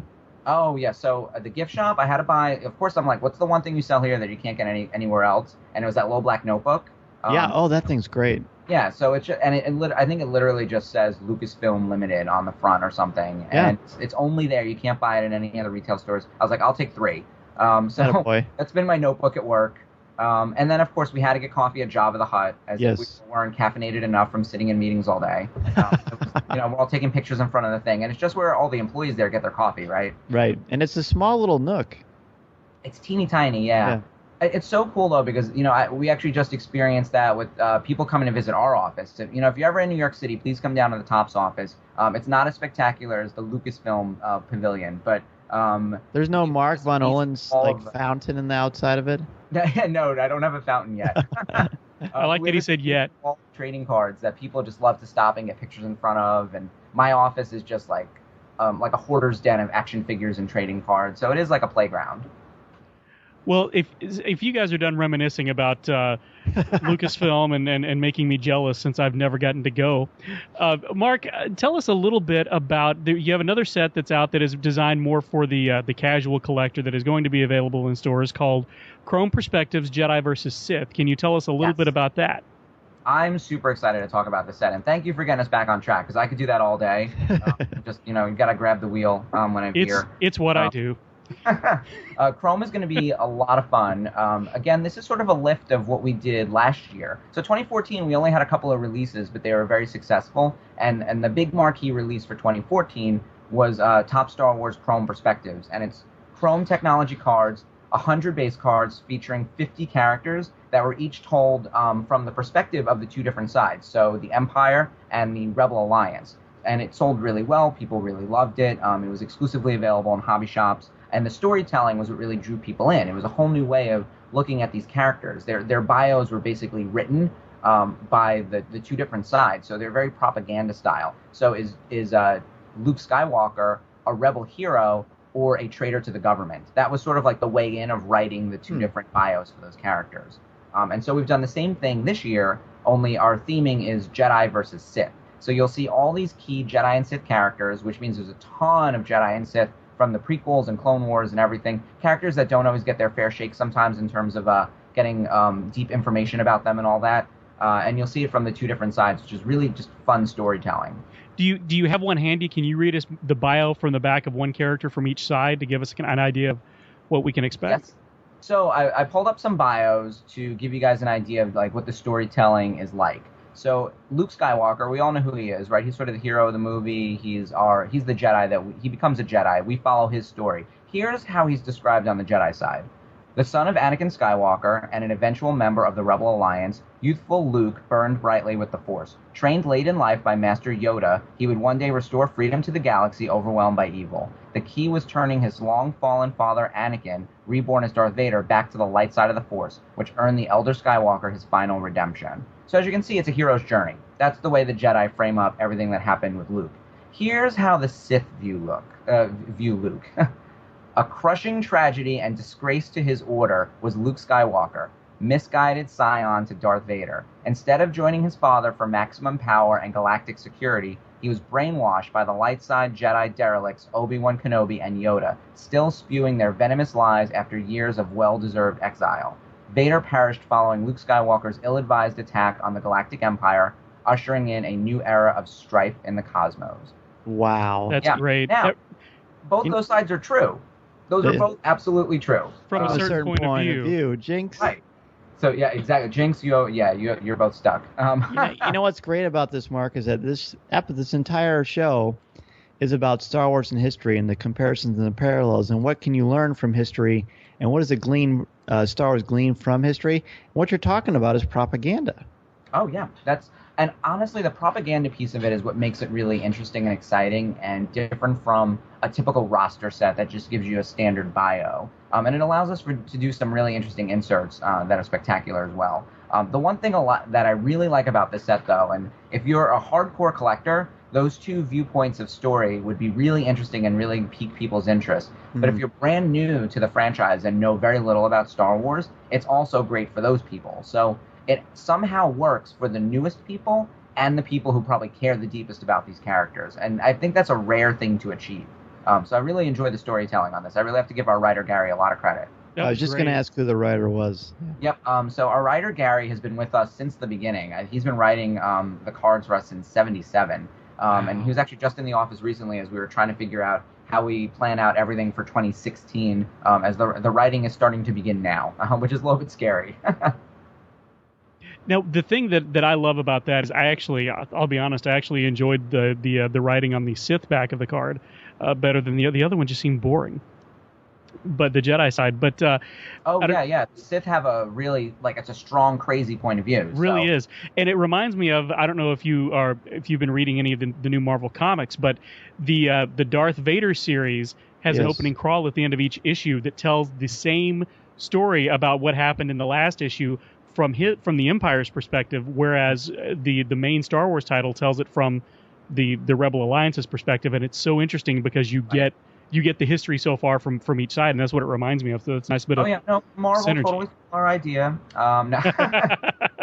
Well, what I love, though, is, a great villain is someone who believes he's a hero. And I think that's always been the case. Like, I think the best villain we've had in a long time on screen was Loki from Avengers. First Avengers movie. Yes. And from Thor, because he really believed that he was the hero. And I think he still does. So I'm curious to see how that arc all goes. But I think that the Emperor always believed that he was the hero. I think Anakin and Vader were always manipulated and maybe wary and didn't really know what to do, and in some ways a slave. We could have a whole discussion just on that. But the Emperor always believed that he was the hero in his story. Absolutely, and that's the only way that the actor is able to play the character with any sort of conviction. Yeah, that's why I love Ian. Yeah. Can you tell us about some of the inserts that we can find in this set? Oh, yeah. We've got some fantastic inserts, including very propaganda-styled storytelling. So the first one is a Sith Fugitives insert, 10 cards that all feature the top 10 Sith Lords who are a threat to the galaxy. And they're done up like wanted posters. So you'll see Darth Vader, Darth Sidious, Count Dooku, who we actually finally get to refer to as Darth Tyrannus. Oh, cool. I know, isn't that great? I've never seen his name on a card that way before. I can't even remember if we've actually done it before. The Inquisitor's on there. And we take a little bit of liberty with the definition of Sith. If you're a bad guy and you have a lightsaber, you're in. It works for me. Yeah, General Grievous is in there. Asajj Ventress is in there. Savage Opress. All of your favorite lightsaber-wielding villains. And then we've got an equivalent. It's sort of the mirror to this, Jedi Hunt, which are also wanted posters for the different Jedi. And it has all of the most popular Jedi, and along with their big face plastered on a wanted poster, and it says for conspiracy against the Confederacy, there's a reward, and everyone has a credit value. So Yoda is worth over 1 million credits, whereas Obi-Wan Kenobi, he's only worth 350,000 credits. So there's quite a drop-off. He should be insulted. From Yoda to Obi-Wan. Yeah. And poor Ahsoka, she's only double digits. She's 40,000 credits because she's a Padawan. That's right. Yeah. And you also have medallions and sketch cards in here, like we have with the 3D wide vision as well, correct? Yep. I should point out we have 2 hits per box in the set. So when you buy a hobby box, you're going to get the base cards. You're going to get 1 of 5 inserts. So I should mention we have Sith Fugitives, Jedi Hunt, Sith Propaganda, Jedi Information Guide, and Jedi Training. And all those are spectacular. And we'll have pictures all over the Facebook. And then these awesome medallion cards. They actually feature the best duels between Jedi and Sith. So you can see all the great battles come to life. And there are 3 different cards and 3 different medallions for each one. So Obi-Wan versus Vader from Episode 4, there's a gold, silver, and bronze medallion, and then there are 3 different cards for each. So the first card introduces who the, fighters are, and then the second card shows the scene of the actual lightsaber duel, and then the third card has the winner. In each image, and we've seen some preview images, it's just like art, something you'd want to have on your wall or in your collection in some way, shape, or form. So all the designers that are going and making this and crafting this, not only is it a collectible, but it's a piece of art that you can show to someone whether they are a Star Wars fan or not. Yeah, they're really beautifully done. I have to give a lot of credit to our product development team, our designers, Dave Waldeck and John Williams. Our John Williams, not... they're spectacular and great to work with, and I just love this whole set. I mean, it is beautiful, and we'll make sure I get you pictures to accompany this. And we also have autograph cards in these as well. We have so many autographs. I'm super excited about this. We've got 22 signers going into the product, some big names, and then a lot of Jedi and Sith, because we really wanted to make the list themed appropriately, and we have 5 new signers. So do you want me to just rattle off the names of everyone going in? That'd be wonderful. All right, terrific. I've got the list right here. Oh, so you're not doing it from memory. I'm not surprised. Oh, God, I can't. You know what's so funny is my head is totally in 2016. So if this is not right in front of me, I couldn't even tell you. It feels like ages ago. But Mark Hamill, of course, is going in. He's great. He always signs for us, and he's our lead Jedi, right? We have him, and he's really an important part of the set. Carrie Fisher as Princess Leia. We have David Prowse as Darth Vader. We haven't had him in a long time, so we're so excited to have David back in our product. Peter Mayhew as Chewbacca. And then we have a whole stack of signers from the prequels who are both Jedi and Sith. Ray Park is Darth Maul. We haven't had him in a long time either. Matthew Wood, who we were just saying is awesome, as General Grievous. Yes. Orly Chozan as Shakti. Michaela Cottrell as Evan Peel. Phil Eason as Yaddle. Nick Gillard as Sindralig. Nalani Krishan as Barriss Offee, Jerome Blake as Oppo Rancis, Silas Carson as Kid Undimundi, and we haven't had him in a while either. Zach Jensen as Kit Fisto, and Amy Allen as Isla Sakura. Those are the prequel signers. And then we've got 5 first-time signers and a couple other animated characters that I know people are going to be excited about. Our first-time signer is Sam Witwer, who's the voice of Darth Maul. Yeah, I love him, and he's been in a ton of awesome stuff outside of Star Wars, so he's got a great geeky following. He does. When we actually contacted him, he's like, who do you want me to sign as? Because, he's the Emperor. That's right. Maul. We have him in as Darth Maul. We have Barbara Goodson, who's Mother Talzin. She's never signed for us, so that's very exciting. Olivia Diabo, who you probably know from the Wonder Years. Yes. She's Minara. She's Master Luminara from the Clone Wars. That's right. I knew that, yes. She's fantastic and so fun, too. Follow her on Twitter. Taylor Gray from Star Wars Rebels, so brand new, right? There hasn't even been an opportunity to get him into a product yet. He came right in, which we're so excited about to have him. Great guy, too. What's that? He's a great guy, too. I've never met him, but we've tweeted. We've DM'd a couple times, actually talking about getting him to sign and that kind of stuff, and he seems really nice. That whole crew, Vanessa Marshall and Steve Bloom and all those guys seem spectacular. Freddie, yeah, they're all. We've had most of them on our show. We've been very fortunate in that regard. I've listened to all those interviews because I love Rebels. I actually want to just do a Rebels recap at some point with you guys because I'm all in on Rebels. We would love to have you. We'd love to have you. You'd mentioned some of the inserts. Can you explain when you say you say it's a drop in the different sets? For those of our listeners who don't know what that means, can you explain that? Yeah, I should just mention we had 3 more signers that I want to tell you about. Oh, sure, please do. Yeah. So Jennifer Hale as the voice of Isla Sakura from the Clone Wars. She's never signed for us either. And then Nika Futterman, Asajj Ventress, who we've only had her sign one other time, so very rare. And then Ashley Eckstein, who's, of course, Ahsoka Tano. I think everyone's secretly their favorite Jedi, right? And, of course, the leader of her universe. And she works with us all the time. She's spectacular. So we're thrilled to have her on the set, as always. That's our list of on-card signers. It's pretty remarkable. What a thrill for you guys, and what a thrill for those of us who will be lucky enough to open these decks and get a hold of these. Yeah, it's going to be fun to chase these down. And you were asking about inserts. Yes, inserts. So we've got the Sith Fugitives that are going into 1 out of every 2 packs. The Jedi Hunt going into 1 out of every 4 packs. Sith Propaganda, which are going into 1 out of every 8. Jedi Information Guide in 1 out of every 12. And then Jedi Training, which goes into 1 out of every 24. So basically 1 per box. And not only does it encourage the collectible gene in you, which Jeff and I just talked about with Dr. Andrea Letamendi, the psychology of a collector, but it also encourages you to trade and to reach out and to make friends. Oh, yeah, and if you want to do that, I keep telling people, go to StarWarsCards.net. It's a great place that if you're missing some cards in your collection, there's a wonderful community of people who will trade with you. Kathy, who runs the site, has been doing it for years, and they've got a nice little board on there about, and it's really collector and fan driven. It's not a flipping site. It's not a money making site. It really is fans for fans. That's wonderful. Awesome. Yeah. Great people. Back to the autographs, we have, for the first time, we have some cards that have 2 autographs on them. You're calling them dual autographs? Yeah, so we've done dual autographs in the past in very limited fashion. If we put in a dual, it's usually very, very rare. And we promised that in the initial solicitation, and we held true to that promise. We've got 3 very rare, we're calling them ultra rare autographs in the set. Mark Hamill with Carrie Fisher, so Luke and Leia together, super rare. We're only making 3 of those. Ian McDiarmid with Ray Park as Darth Maul, so the Emperor and Ray Park together, or Darth Maul together. Super excited about that. And then Ian McDiarmid with David Prowse, so of course the Emperor with Darth Vader. So those are going in at 3 each, so a total of 9 for these ultra rare duels.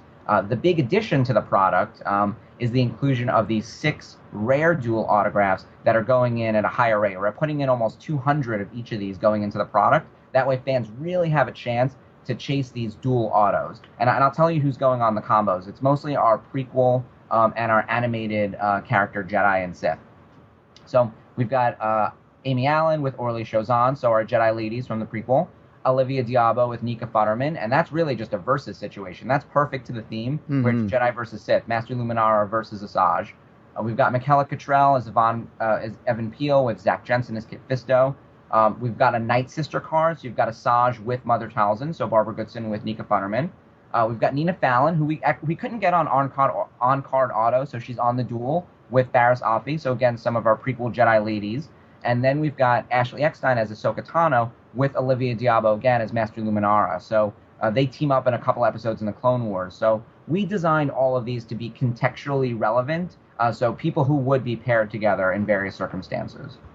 And fans and collectors will appreciate that because they'll know exactly what you're talking about. Yeah, I think if you see these images, you're like, oh, I get that. Yeah, I remember that fight, or those two are related, or these two pair up together, and these guys are in the same scenes.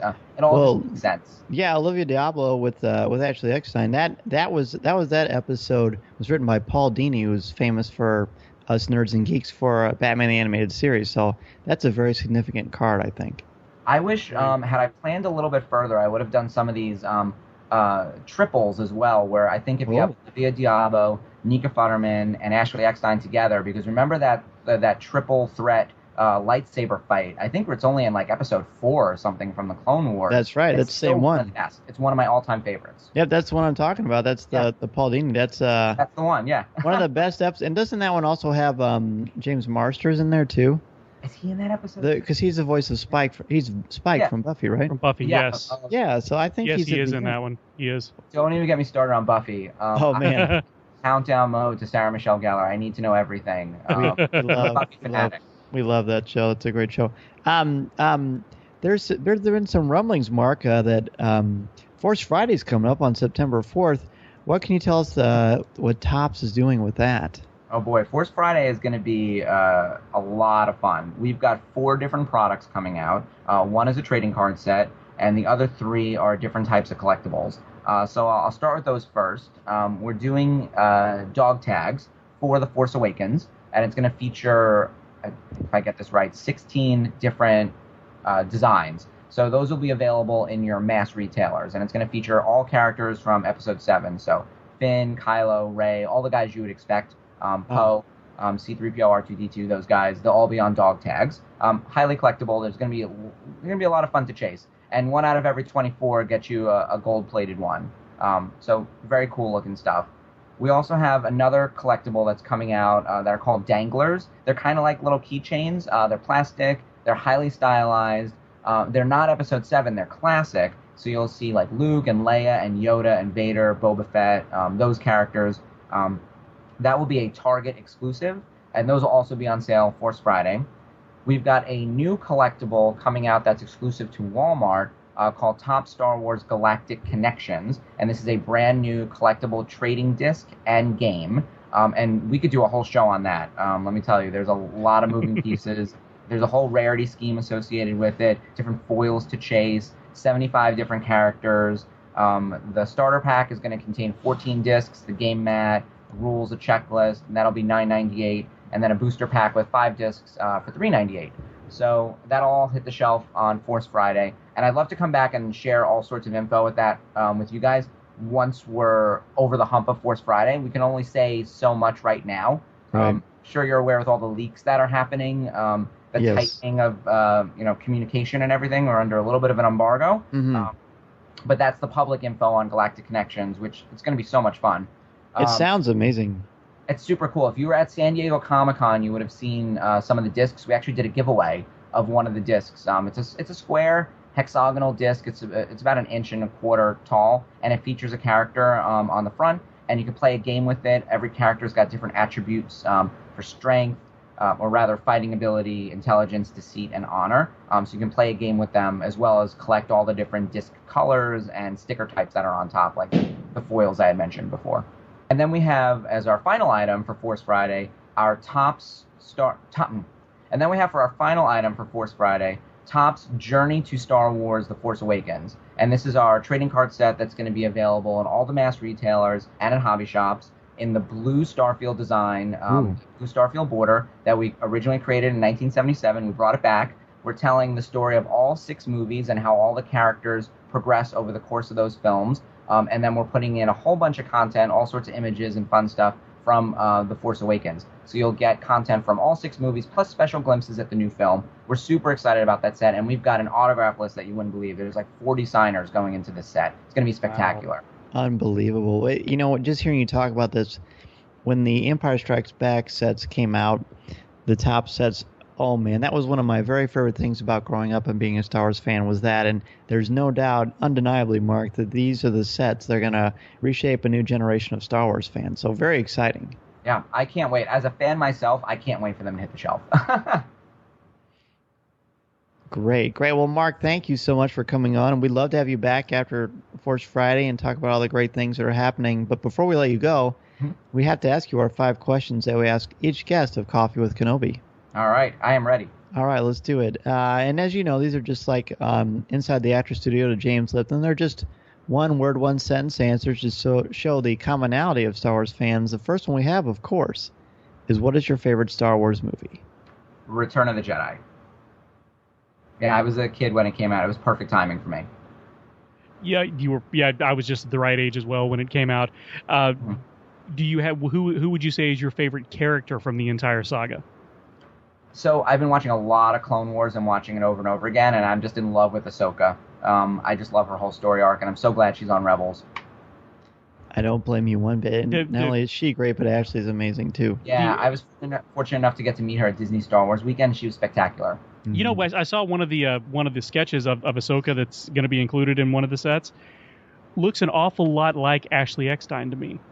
They're starting to look more and more similar. I think when they redesigned her for Rebels, they incorporated some Ashley features in there. Which is fine for me. I'm sure that was a conscious decision. It's very Pixar, that notion, which I love. What is your favorite line of dialogue or film moment?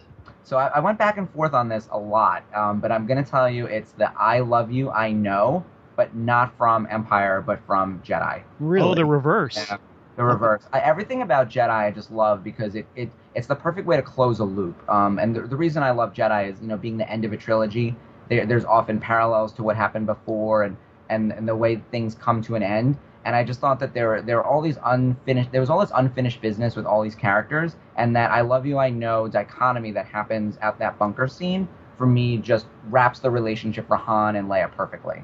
That is a great moment, and it really does sort of say everything you need to know about their relationship and the connection that they have. Yeah, I love that. I love that whole scene. Well, you've already mentioned that you are a collector, so I'll be excited to see your answer to this one, or hear your answer to this one, rather. Since we know that you do collect, what is your favorite collectible that you own? In the Star Wars realm, it's my trading cards, and I know that's a little bit of a cop-out. Tops. But I'll tell you, I was at Disney Star Wars Weekend just this year, and I bought myself a new customizable lightsaber. It's nothing super fancy. It's not like one of those Ultra Sabers that go for hundreds of dollars. This was like a $40 saber down at Star Wars Weekend. But I got such a kick carrying it around, and I got stopped by so many people to take pictures and all that sort of stuff. So my lightsaber that's sitting in my office now is my new favorite thing. Nice. Nothing wrong. I know exactly where you got it from too, and Tatooine Traders. That's good. That's a good place. That's where our billboards were. So we had all those oversized Topps Cards billboards pointing out where the merch was. So I turned my vacation that I was going on anyway into a bit of a business trip. That was fun to follow you on Twitter during that, because seemed like you had a lot of fun, and those oversized cards were pretty amazing. Oh, so many fans came out to meet me. I was shocked. I was like, no one's going to come meet me. I'm just me, right? But once they heard free cards, people turned out in force. And they came to meet me in front of the billboards. We took pictures, followed people on Twitter. I put a lot of Rebels jumbo packs in the mail for a lot of people. Which was very exciting, and racked up a bunch of followers that weekend and got people excited about trading cards. And I think that there's so much love for Star Wars, and people just don't know all the stuff that's out there. I didn't even know. I was walking around the Tatooine traders, and I was like, I didn't know they make this. I didn't know they make that. There's so many different things to collect, and I sort of want everyone to be excited about all of them. I understand that. So you're talking about just the excitement for Star Wars, and for us, it's some of the more analytical aspects. So what particular messages or themes about the Star Wars saga resonate or speak to you? So I think the thing that I like best about especially the way the initial trilogy ends is this how do I phrase it? It's not being trapped by your destiny. It's figuring out like what you're going to do to make a difference and overcome the circumstances in which you're thrown, right? So the entire time we believe that Vader is this lead villain and he's the person that we need to take down. whereas Luke has this better understanding that no, he needs to save his father, not kill his father. And so there's more to the story. It's not as simple as good versus evil. Our lead villain during the first two films turns out to be someone who is highly conflicted and being manipulated, and it's never too late to repent. And I like the way that all comes to being, and Luke gets to be a savior, not really by killing, but by saving. And that's not always the way things work out. It's never that clean. But we get some redemption, and that thought that you really do choose your own destiny. Whatever thrown at you, you can make the right decision and make things better. Our future is not dictated by our past. It's a great message for everybody. And it's actually pretty smart cinema too, because so often the villain or the bad guy gets killed, and that's showing kids they're actually the only way to end conflict is through violence, and that's not always the case. And Luke takes the higher route. Yeah, he's the only one throughout the whole situation that believes that Vader can be saved. And maybe it's naivete, right? Like he just probably doesn't know better. He's so whiny and doesn't know anything. And at the start of episode 4, but then he seems so smart and focused that you really do believe that he's in the right. And you're really rooting for him to get to Vader and save Vader. It's almost like, okay, Vader is now the one in distress. And that's who we're rooting for, which is crazy, right? How it turns that quickly. Well, and it's a testament to Mark Hamill's acting that he was able to take us on that journey. The character in Jedi is a completely different person than the one in A New Hope, but you believe that it's the same person. Yeah, it feels like a natural progression. He does it so well. I mean, the reason you believe Yoda in Empire Strikes Back is largely due to the good puppetry, but because Mark is able to interact with that puppet so realistically that you believe he's talking to a real person. I was just watching some of the behind-the-scenes stuff again on the Blu-ray for Empire, and you're looking at the effects, and especially compared to what we can do now. I mean, this was 30 years ago or whatever. It's pretty amazing that it comes across as so realistic, and I think that's really all on Mark's shoulders, literally and figuratively. Absolutely. Well, thank you again, Mark, for joining us this evening. Before you go, let our listeners know how they can get in touch with you. Yeah, thank you so much for having me, guys. Please follow us on Facebook, facebook.com, official Top Star Wars. And then you can follow me on Twitter. I'm Darth Van Ohlen. I'll spell it for you guys. D-A-R-T-H, Van Ohlen, V-O-N-O-H-L-E-N. And it's my personal account, but I do a lot of Star Wars stuff on there. I'm always tweeting about what we're doing at Topps. I'll give sneak peeks of our upcoming card sets. Sometimes we'll run promotions and giveaways. So, follow along. It's fun. It's a lot of fun. We'll put a link to that in the show notes, Mark. It's been a joy having a cup of coffee with you. We look forward to chatting with you in the future. Same here. I'll see you guys hopefully on the Rebel show, too. You bet. Consider yourself invited. Awesome. Thanks. Hey, it's Dan Z. And Corey Clubb. From Coffee with Kenobi. And we are excited to let you know about the Star Wars Card Trader app from Topps. Yeah, Dan, you remember those cards that came out in 1977, the good old days? Well, they're back again. Yeah, so it's the Star Wars Card Trader app. It has them all, as well as fantastic images from The Force Awakens, The Clone Wars, Rebels, and much more. Absolutely. You've got your favorite characters, memorable scenes, you've got key moments. It's all there. You get credits every day for free from the app, which is available from iTunes or Google Play. Open packs from the Cantina, trade with your friends, and enjoy these amazing Star Wars memories as you take your first step into a larger world. There's so many different sets to choose from also, and there's so many great cards to chase. There's special inserts, there's rewards for completing sets and variants. It's everything you love in collecting from a galaxy far, far away. The Star Wars Digital Card Trader collecting app from Topps. These are the cards you're looking for. Hi, this is Cole Horton, author of Star Wars Absolutely Everything You Need to Know, and you're listening to Coffee with Kenobi with Dan Z and Corey Clubb. This is the podcast you're looking for.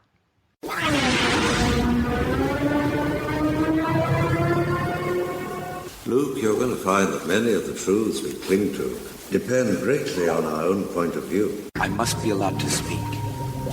You've taken your first step into a larger world. Our topic for show number 42 is Star Wars and history. Joining us to discuss this topic is author Cole Horton. Cole is a regular contributor to the official site, as this blog looks at the many connections between Star Wars and history. He also writes for Marvel.com and RunDisney.com, and his new book, Star Wars, Absolutely Everything You Need to Know, is generating a lot of excitement as we get closer to Force Friday. We are delighted to have a cup of coffee with this prolific writer. Welcome, Cole. Well, thank you for having me. You bet. We were just talking before this, and you and I got to chat a little bit and hang out in the cantina and have some fun at Celebration Anaheim. So I'm glad we could have you on, have a cup of coffee with us. And your blog has just generated so much discussion through fandom. And, of course, being a teacher of literature, I was drawn to the educational aspects and possibilities of your writing. So from your point of view, how has history inspired Star Wars?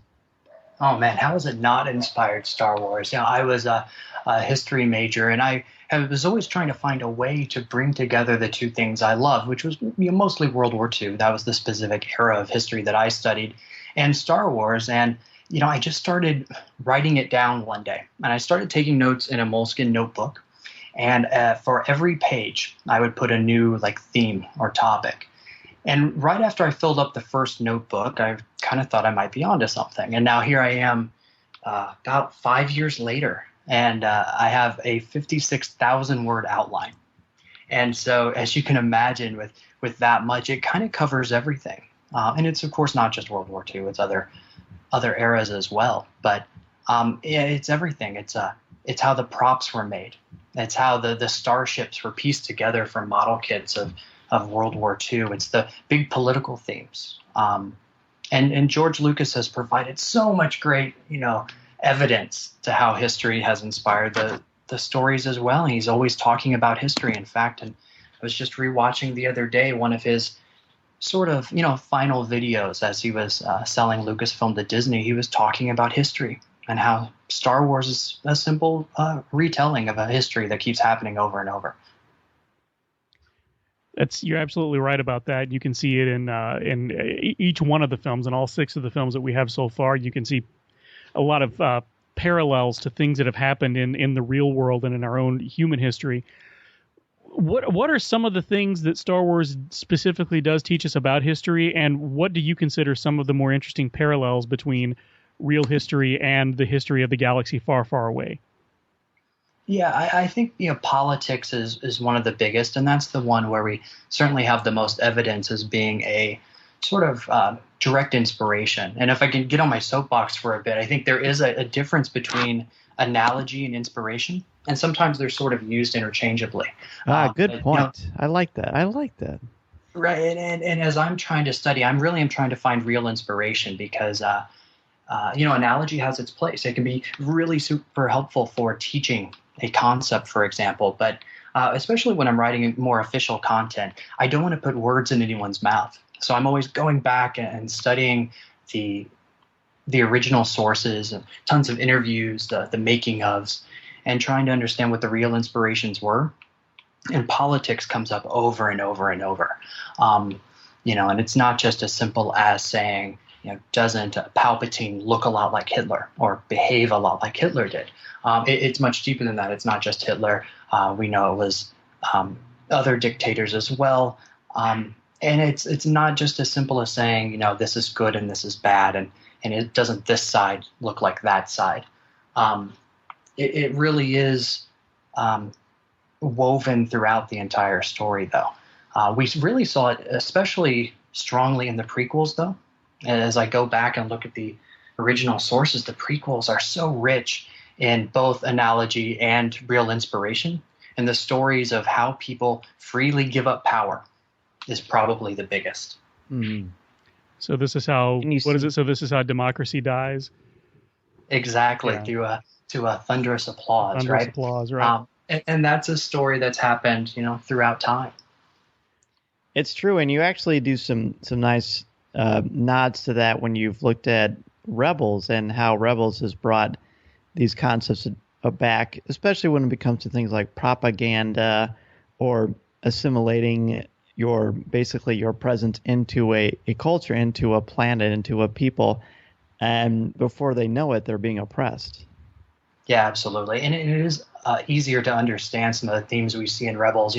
If you understand farming collectivism of the 20th century, for example, right? These really complex historical themes, but they're retold in such a very clear way in Rebels. Rebels has been an amazing bit of source material for me. It's the gift that keeps on giving, whether it's the propaganda posters that were directly inspired by real propaganda posters from the Second World War, to the relocation of people. That's a pretty consistent theme from World War II. There are refugees, right? War is a terrible business, and in Rebels, we're getting to see that. So I'm very lucky. In fact, when I originally sketched out what From World War to Star Wars would be on the official site, we had no idea Rebels was coming. And it has certainly given me many, many months of great content to work with.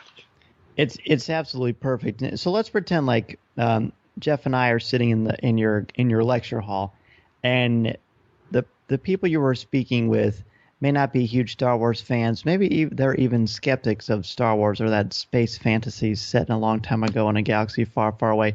Can you give us some specific parallels that might illuminate those who maybe aren't seeing the connections as clearly as others?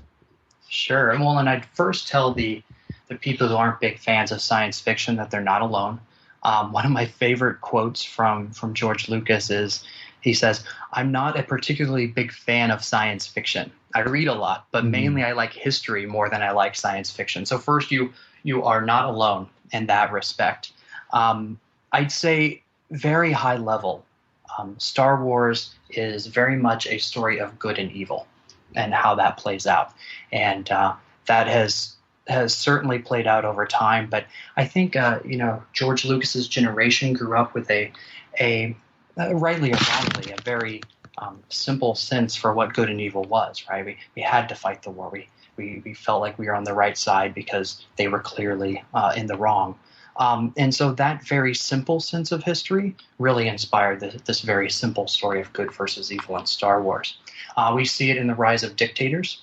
So how does a politician kind of rise out of nowhere during a period of turmoil and use that period of turmoil to get people to kind of hand over their freedoms in a very willing way? That's certainly been seen with Napoleon, but we've seen it in the Second World War as well. And then I love how there are other, real world connections too. I mentioned earlier, like the props. The Star Wars blasters were not futuristic laser beams. They were real firearms from the world that were just sort of redressed very simply to look a little bit more like they come from a galaxy far, far away. But in reality, they're just German machine guns or British guns. There's that, and then there are, of course, the actors who make Star Wars what it is, who many of which have ties back to the Second World War. Sir Alec Guinness, Christopher Lee, Peter Cushing, they all have these really incredible stories of what they were doing during the war and kind of how that shaped them and how that shaped their lives. And many of them, of course, went on to act in films about the war. And so it just continued to impact them and then later impact Star Wars. You mentioned the rise of dictators and things like that, and I was recalling a couple of things that I'd like you to expound upon, if you could. I'm thinking specifically of a lot of people see a lot of parallels, if you will, between the war in Vietnam and the Battle of Endor, because you had a technologically inferior race of indigenous creatures or beings that were able to overpower a technologically advanced group of interlopers. And as recently as Revenge of the Sith, when it came out in 2005, a lot of people, and I didn't really buy into a lot of this, but a lot of people saw a lot of parallels to the current United States administration. That was the political party that was in power at the time, which has always struck me as false because it seems so short-sighted. And George Lucas has always made a point of giving us examples that we've seen over and over again in history instead of trying so hard to be topical. So do you think that there's something to that, or are you sort of in the same camp as I am, where you think it was just sort of an unfortunate coincidence because that is just how history goes? Well, I think you're onto something, certainly, that these themes just keep happening over and over. And depending on where we are in history, we'll be within that cycle at some point.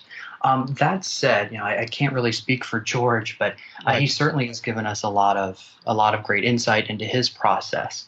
And one thing he said is that, and this is the quote, "I love history, so I create an environment in the past, present, or future that allows me to tell the story, but in a way that is not incendiary." right? So I think there is probably an element of wanting to touch on these things that you couldn't just overtly talk about. But I think it's always more complex than, doesn't this thing look a lot like this other thing? I'd like to think that Star Wars is a little bit deeper than that. Absolutely. There's so much multidimensional thinking that goes on to crafting a mythology. And you're talking about, basically the giant zeitgeist of popular culture that has helped shape the popularity of Star Wars. I mean, merchandise, the acting, the storytelling, it's all kind of gone together. So you can't possibly take someone who is intelligent and creative as George Lucas and not have him be influenced by things that he's passionate about. Yeah, absolutely. And there are really so many inspirations. I have chosen to look at just one corner of that, right? So World War II and kind of the entire Golden Age period has become my focus. But I think a very similar series could be written just on Westerns. Certainly we've seen a lot of work done on myth. That was big during the 90s. The Smithsonian even pitched in on that. So there are so many resources and so many elements one could study. Well, yeah, my column studying Skywalkers on StarWars.com was all about, I used some of Joseph Campbell, but just a lot of the literary elements of Star Wars. And that's why I've had conversations with people, and Cole, I'm sure you've run into this many times. I know Jeff has, where you'll be talking about your passion for Star Wars and the insights you glean from it. And people look at you and say, I think you're reading too much into it. That's just kind of a silly little movie. And that's just not true. Nobody has ever said that to me ever once, Dan. Oh, people have said that to me as recently as a few weeks ago. I'm kidding. People told me that all the time. Well, we sure are the super passionate fans. But, for me, it's given me a whole different look at Star Wars, right? Especially for that period where we weren't sure what the future held for the movies, or really the franchise in general. That's when I really started this work. And at that time, there was so much great material coming out. My favorite Star Wars book that's ever been published is Star Wars: The Blueprints. And this giant tome that you almost need a whole room just to hold this one book. But in that kind of dark time when we didn't know what the future of Star Wars was, it was the perfect time to publish a book like that and look back at those old movies and get into the crazy details of blueprints. And going into that level of detail is what makes this fun for me. And you talk about the blueprints and the books and everything that have come out, and we along with history, Star Wars being affected by history, Star Wars has had a profound effect on our popular culture. And how much do you feel like that Star Wars, the popular culture in general, and Star Wars specifically, imitates our real life, and what does that mean for us as a society? That's interesting. I think people are always looking for something that is just a little bit familiar, right? It helps us wrap our minds around something crazy, whether it's pop culture or specific films like Star Wars. And I think without that, we can't really grasp and enjoy what we're looking at. So I think it's all connected. I think we need those sorts of things. They're inspiring and they're inspired. Is there? How do you feel when you hear the commentary about how George Lucas was allegedly making comparisons of Palpatine to George Bush, and when you hear things like that? Because of course, when you talk about politics, you're going to get a lot of very passionate opinions on both sides of the fence. Sure. Maybe it's people seeing what they want to see. Maybe it is just being stuck in that time. Mm-hmm. The great thing about history is that our view of it changes over time. So I'm going to be very curious if those kinds of discussions are still happening 20, 30, 50 years from now. People who maybe didn't live through that period, if they still see it that way, or are they simply going to reapply the lessons from the films to whatever they're dealing with at that time? The Star Wars Rorschach test. Yeah, right? Exactly. Sometimes we see what we want to see. That's exactly right. So, shifting gears a little bit, we talked about your writing. What kind of connections do you use for history when you're talking about things at Marvel? Sure. So the work I've done with Marvel has been a little bit all over the place. I did a whole series for them on Veterans Day. Which was awesome. as a company, right, really, when it was still Timely Comics, came up just before the war. And the history of comic books and the war are entirely linked. You really can't separate them.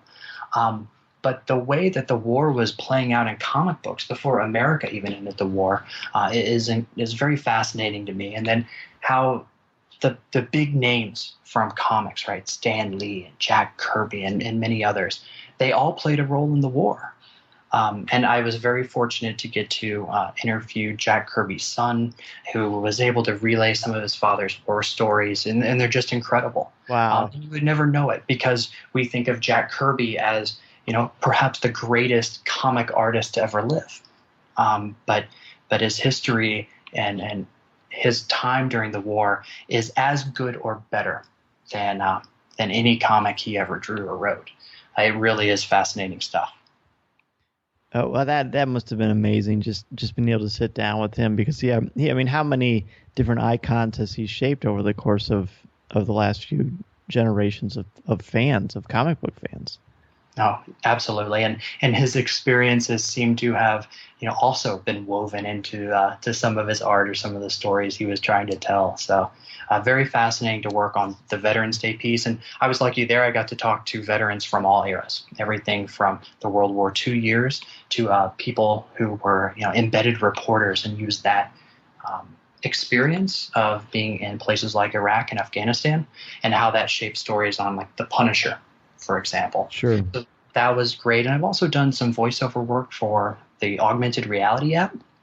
No kidding. And that covers a little bit of everything from Captain America and World War II superweapons to the history of elves, which was a bit new to me, I must confess. It would be new to me as well.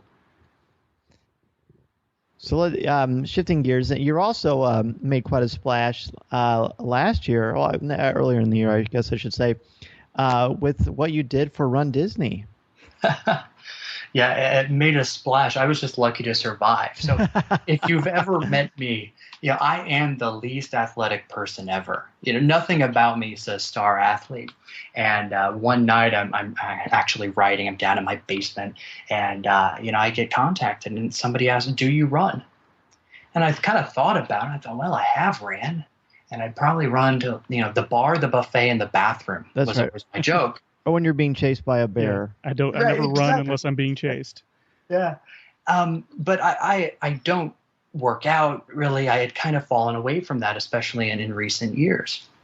But the idea of doing a Star Wars race was just too much to turn down. And so on very quick timing, I started training. It was the dead of winter in Ohio, where I was living at the time. And I never got to run in a temperature above freezing. So you can imagine, I got to Southern California, and 50 degrees just felt like paradise. And, there was no better reason to get in shape than a Star Wars race. And it really is inspiring while you're there, like the motivation to keep going. I've never run faster in my life. My pace during the 10K was the best ever for me. And the other thing I learned is that, anyone can do it. And that's what I like about the Run Disney races, is there's no pretension there. They really are incredibly open to everyone. And just as there's the Star Wars community that's so open and welcoming, and what a great community, there's a Run Disney community as well that's very similar. And, I saw people, literally carrying a stranger across the finish line. I don't know where else you would find that, but in a competitive event that is rooted in fandom. And I say competitive loosely because so many people are there just to complete it. I don't run the whole thing. I'm just there to, achieve my personal best. And there's a lot of people in the same boat. So they really are great events. If anyone's looking for just an excuse to get in shape or just be a little bit healthier, I can't think of a better one.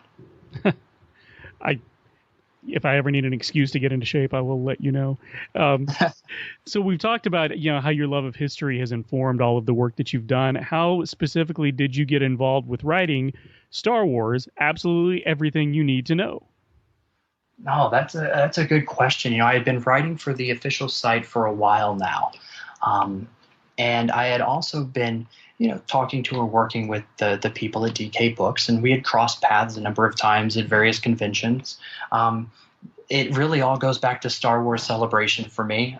Both my opportunity from World War to Star Wars really started at Celebration. The people I met at Celebration in the publishing business, and they reached out and said, we've got a very new concept, and asked if I was interested. And I tried to play it cool, right? Because you want to pretend like you've been there before, but it's really hard.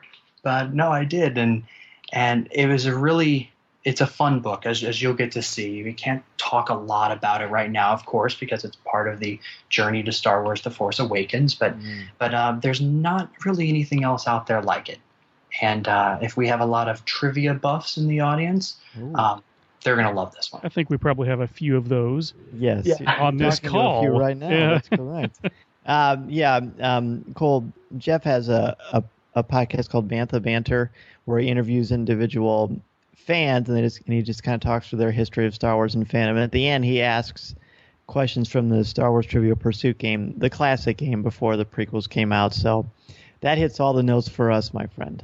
Oh, perfect. Well, and if there are any math people out there, people are all about the numbers, I think you're going to love it as well. It really is embracing the fun and quirky facts of Star Wars. So more to come. Good. Well, I know DK and I talk quite a bit too, and they have told me that the day that Force Friday happens, they're going to overnight me a copy, so I cannot wait to get my hands on it. Good. I'm in the same boat. I am so excited to see a final version, actually hold it in my hands.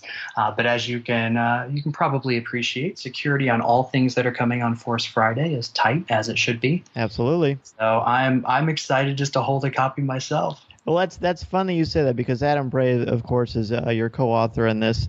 And we actually, when we chatted with him at Celebration, we got a copy of his Star Wars book before he did, and it's just ironic because the authors don't always get to see them as quickly as you might think. That's right. Yeah, I learned a lot about how these things come together and all the people that have to pitch in, and especially on absolutely everything.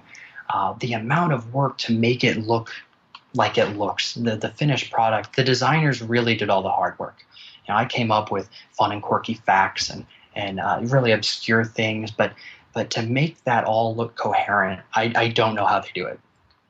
It's great. Well, they're good people over there, so you know what they're talking about. And speaking of that, we've had a nice time chatting with you, of course, about Star Wars and history and all the connections.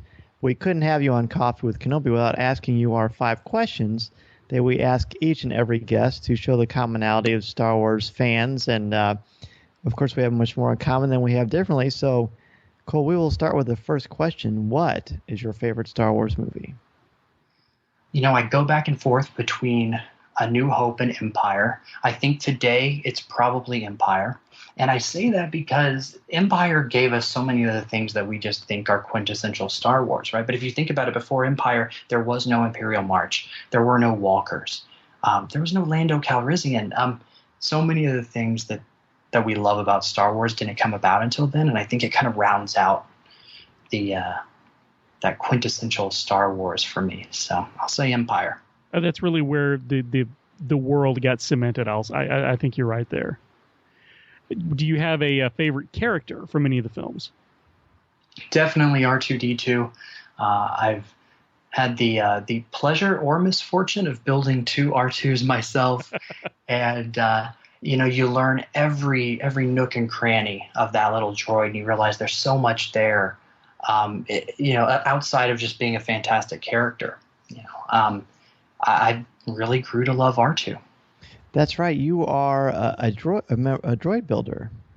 Yeah, I've unfortunately had to leave most of my tools behind now that I've moved to Los Angeles, but yeah, I've got my life-size R2 that stays in my office with me, and so he's never very far. I can't even describe for you how jealous Jeff and I are as a collective right now. Yeah, it's the best toy I've ever had, but you work for it. You build it essentially from scratch. And it took a full year for the second one. So when I was practiced, it took a full year. Oh, wow. Well, it took me 4 days to build 2 dressers from IKEA, so I'm probably in a lot of trouble. So Cole, what is your favorite line of dialogue or film moment? My favorite line would probably be the Return of the Jedi Han Solo line, where he says, "Good luck. You're going to need it." And every time someone tells me good luck, I want to repeat back to them almost as if I'm in church, "You're going to need it." But then they just look at you really funny, unless they're big fans like us. So, but I can't hear the words "good luck" without thinking of that line. I think it also, just from a storytelling perspective, adds some levity and some humor to otherwise a really boring scene, right? The fish man and the lady in the white robes are just talking about this battle plan, and it's all very abstract. And so when Han says that, it just kind of regrounds you in the humor that is so important to Star Wars. And it just he adds that humanity that he always brings to everything, which is great. Yeah. Well, my favorite question of the 5 questions, because I am a collector, is if you collect, what is your favorite collectible that you own? My favorite outside of the R2. I figured that was going to be your answer. Yeah, probably my very first Star Wars item I ever owned. Imagine, a 7-year-old me walking through the aisles of Toys R Us, and I have no idea what Star Wars is, but I turn a corner, and right there on the end cap is the Galoob Stormtrooper play set. His face folds down, and inside is the Death Star. Love that one. And I had never seen Star Wars, but I saw that, and I wanted it, and I bought it with whatever was left from my Christmas money. And I never grew out of it, so here I am. So I have that to thank for it.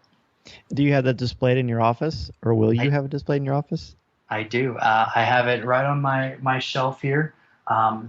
And yeah, I look at it all the time because I think that's where it all started. And of course, I think it then inspired me to kind of be a big fan of the Imperials. I do love rooting for the faceless, nameless ranks. I love the background characters, and I think it all started there. Well, we're certainly going to have you on once we learn more about the First Order too. Absolutely. I'm very excited about that.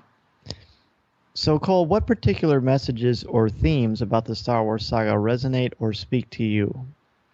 Well, easily said, it's history. I joke that Star Wars is my favorite World War II movie. Oh, I like that. Because there's so much. Like I said, 56,000 words in an outline worth of stuff. And finding those themes has become a bit of a treasure hunt for me. And it's changed how I look at it. And it made it fun again, and it helped me get through those times when we didn't have a lot of new Star Wars to look forward to. So, World War II and history. Well, I love that answer. I may steal that and start using it myself.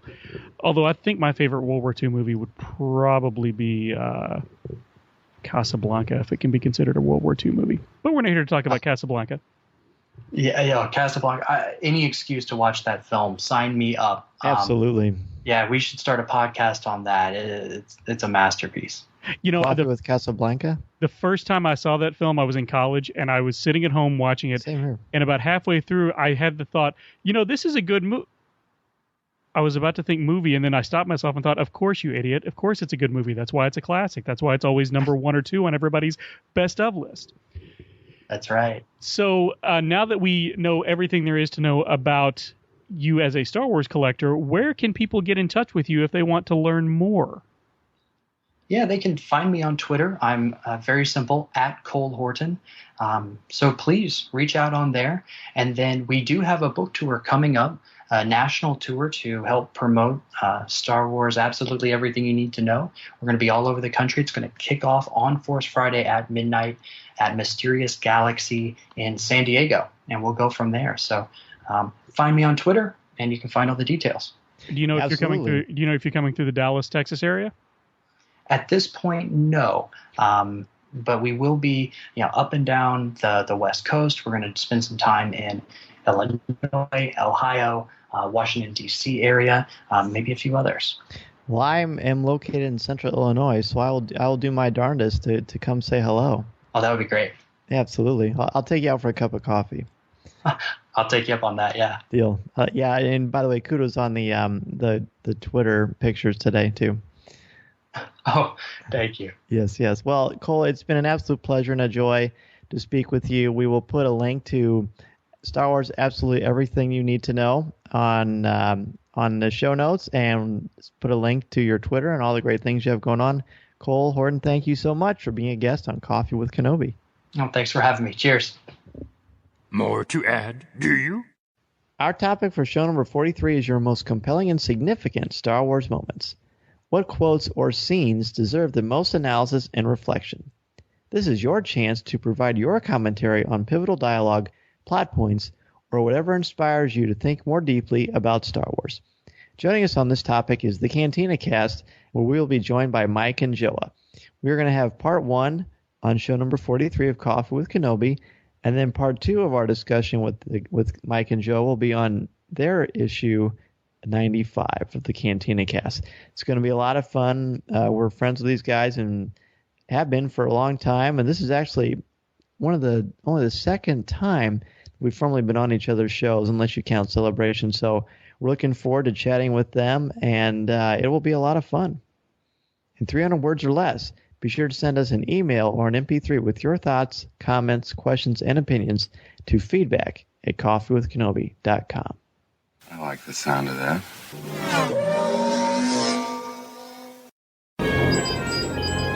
Echo 3 to Echo 7. Ano, buddy, do you read me? I saw part of the message. I seem to have found it.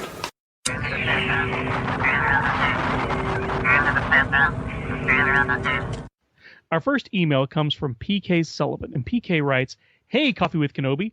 I realize this email is almost a year out of date, but I'm a new listener, so I hope you'll indulge me for a moment. Quick note, there are some spoilers for Dark Disciple below. If you haven't read it, you can skip to the third paragraph." And I think we'll do just that. The Jedi Edict of non-attachment only hurt them over centuries. It allowed them to grow detached from the people of the galaxy, living quite literally in a tower above the masses. It is my belief that at some point in the past, the Jedi overreacted to one of their kind falling to the dark side. They saw what happened when someone is obsessed and forbade attachments, not thinking about how it would alienate them from the common people they were meant to protect. We see time and again in the films and shows that the Jedi are at their best when protecting individuals, and more often than not, friends. What's more is that every canonical example of redemption from the dark side we have seen comes from love and sacrifice. Luke's love of his father and willingness to sacrifice himself redeemed Anakin. Asajj Ventress turned away from the dark side when the Night Sisters sacrificed themselves fighting off Dooku's army. We can see that the Jedi were weakened and impotent in their role, but what of the dark side? They were strong, far too strong for the Jedi to counter. Darth Sidious understood power and gathered as much as he could, casting the galaxy into discontent and war. He orchestrated a galactic civil war and led both sides. It all fueled his dark desires. The Sith were so powerful that they were able to destroy the galaxy. It was only at the end, when Vader repented and hurled the Emperor into the core of the Death Star, that balance was restored. I also have a hypothesis about how Anakin wasn't the chosen one. Luke was. At least partially. We see Anakin reject his destiny in the Mortis trilogy of the Clone Wars. I believe that if he hadn't rejected his destiny, he would have killed Chancellor Palpatine when he discovered his identity as Darth Sidious. Since he didn't, and his destiny was left unfulfilled, we know the prophecy speaks of the chosen one being conceived by the Force. We're led to believe that this is what happened with Anakin, as his mother says he had no father. But when I watched Revenge of the Sith the other week, I noticed that Padme and Anakin only ever referred to the baby. Singular. We all know they were twins, and it seems implausible that the doctors in Star Wars wouldn't be able to tell that, or even that Anakin wouldn't be able to sense two babies instead of one. Indeed, Bail Organa seemed surprised at the mention of twins during the birth scene. Could it be that Anakin's final rejection of his destiny by joining Sidious caused the Force to conceive Luke and transfer that destiny, in part to him? It's an intriguing thought. Anyway, guys, thanks for reading. I hope the email wasn't too long. I'd like to hear your thoughts on this if you've got time. May the Force be with you, PK Sullivan. My mind was just blown, Dan. Tell me why. The thought, this idea about Luke being like a spontaneous twin that was generated. Had never thought of that before. I think that's something worth considering. I don't think it's that far-fetched. It's intriguing. The nice thing about all of this stuff is that some of it is very open to interpretation, and some of it is just very straightforward. And this is sort of a little bit of gray. And really, we're not going to know the true nature of Anakin's birth. I mean, Darth Plagueis right now is not canon. if it was, it would be very easy to have this discussion. Right. So we don't know, but it is interesting. I think Luke, I mean, it was his destiny to help restore balance to the Force because he helped rewrite the ship that is Anakin Skywalker. And P.K. Sullivan, you got to follow him, chat with him on Twitter because he's always got some cool things to say. And he just has some interesting ways to look at it. I love Dark Disciple. I made no bones about that as my favorite canonical book thus far. And there's a lot there with the Jedi and just the very notion that they have of sending Quinlan Vos to assassinate Dooku, which is very un-Jedi-like. Right. Kind of turns the Jedi on their ear anyway and just helps further muddy the waters for them. Our next email comes from Mike McDonald, who is also a Coffee with Kenobi blogger and just a great all-around guy. And he writes, "Hi, guys. I really enjoyed this segment on show number 40 on the psychology of collecting. It came at a good time, too, as I'm just getting into yet another reorganization in my Star Wars room. There's so much that goes into a personal collection, apart from just wanting to, quote, have it all, end quote. And I've discovered only recently, after collecting for over 20 years, that a collection becomes more meaningful if what you are adding to your collection has a personal meaning to it. About 2 years ago, I performed a sort of Jedi purge to my collection, where I sold off a large amount of carded figures that I was keeping in boxes. Most of these figures were discounted or clearance toys, and I believe that a good deal doesn't mean that it's something I should buy. Rather than have them out of sight where I couldn't enjoy them, I just eliminated them from my collection altogether. Now I only make sure that I have one carded figure per new release. Before buying a new figure, I now ask myself, where does this fit into my collection? I approach it as an Imagineer from a Disney theme park might approach a new attraction by also asking, what story can this figure tell, or is there an existing story that can fit into? Finally, the best tool for maintaining focus in a collection is to catalog it with a spreadsheet. There's no better reminder of how much you own than a giant list you can scroll through. It's also a great way to avoid buying duplicates. Thanks for a great show, and may the Force be with you, Mike McDonald." Well, Mike, thank you, and we've been throwing the Coffee with Kenobi Jet around a lot. I'd love to have you and Jeff come on down and help me make a spreadsheet of my collection, because that is going to be very time-consuming. However, it is a fantastic idea. I really like it. It is a good tip, and I've thought about doing that myself. Flying to help me? No, it's creating a spreadsheet. Okay. I'm just, what's the word I'm looking for? Lazy. And it's becoming a problem because as I've gotten rid of quite a few things, I've started to forget, did I get rid of that? Or, in fact, in my collection of mask toys, I actually had, at one point I had 2 stingers because I thought I had sold one and I hadn't, and I bought it again. But that's okay because that's one of my favorite. Yeah, there's nothing wrong with that. But yeah, some great ideas. And, I talk a lot on my blog, The Caffeinated Collector, about how most of my collectibles, and especially the ones that I cherish the most, have a specific memory attached to them. And I think as we get older, we start to value memories more than merchandise. It's true. And I think Mike is kind of getting to that point as well, it sounds like. A lot of things I'm looking at recently, I'll just remember moments or things that happened or discussions based on those collectibles. So that's pretty fun. I mean, heck, for me, my son, he was only 2. Just the other day, I've been showing him little snippets of Star Wars just for fun. He's actually requesting that over Daniel Tiger, which is a big news around the Zara household. But he calls R2-D2 beep, beep, beep, and then he turns his head around almost like he's an owl to imitate R2-D2. So I feel I've done my job as a parent. You're raising him right. That's right. And this is just kind of what Mike is talking about. Star Wars is about memories, and that's sort of a collected memory that I know you've talked about that notion as well. Right. For our final email on this show, we have an email from Andy Fry. He says, "Hello, Dan and Corey and Jeff." I added the "and Jeff." "My name is Andy Fry. I teach 9th grade physical science in Southern Ohio. I just recently found your podcast and have almost completed getting caught up on all the previous episodes. Wow. I absolutely love your show." I know, right? That's dedication. "Being 30, I grew up with some of my first memories being the old trilogy constantly playing on our home TV set, and my older brother and I dogfighting with the classic X-Wing versus TIE Fighter duel. Episode 1 came out when I was still a kid, Episode 2 when I was in high school, and Episode 3 came out the year after I graduated high school. I have the Rebel insignia tattooed on my right bicep. Like you, my fantastic podcasting friends, I live, breathe, and bleed Star Wars. My 5-year-old son, Luke, and I are also huge Rebels fans. I nearly passed out when I saw each of the Episode 7 teaser trailers, and I literally yelped and grabbed my wife's arm when I first heard Harrison Ford say the word Chewie, and a tear escaped each eye with, "We're home." And he's not alone there. He goes on, what prompted me to write you is this. Let me first say that I've done my best to listen to all of your existing episodes that might pertain to this topic. If I missed a discussion including this, please forgive me. I think that can be arranged, Andy. The issue is regarding Anakin, Palpatine, Darth Plagueis, and Anakin's origins. I'm obviously referring to the Opera House scene in which Palpatine creepily tells Anakin about Plagueis being able to manipulate midichlorians to make life. As this is being explained, ballet dancers with long flagella-like tails are flying through some gigantic liquid sphere with a semi-permeable membrane, all of which bear striking similarities to fertilization of the human egg. And Andy, thank you for allowing me to say fertilization of the human egg on a podcast. If Palpatine created Anakin, then we are left with a few ways to interpret what happened with respect to the prophecy of the one who will bring balance to the Force. If Palpatine was the Sith to be destroyed in order for that prophecy to be fulfilled, then didn't he create his own destruction in a quest for more power through some sort of, and this is in quotes, custom apprentice through Force-assisted in utero immaculate conception, end quote, of Anakin? When I saw this scene for the first time, I immediately saw the symbolism and insinuation to mean that Palpatine manipulated the midichlorians and Shmi Skywalker to create Anakin. I know this idea is already out there, but why is it not discussed more? What does it mean to you guys? What does it potentially mean for episodes 7 through 9? You guys are the best. I would strongly consider force choking an Ewok if you guys would consider helping me get a Coffee with Kenobi coffee cup to use in my classroom. Sincerely, Andy Fry.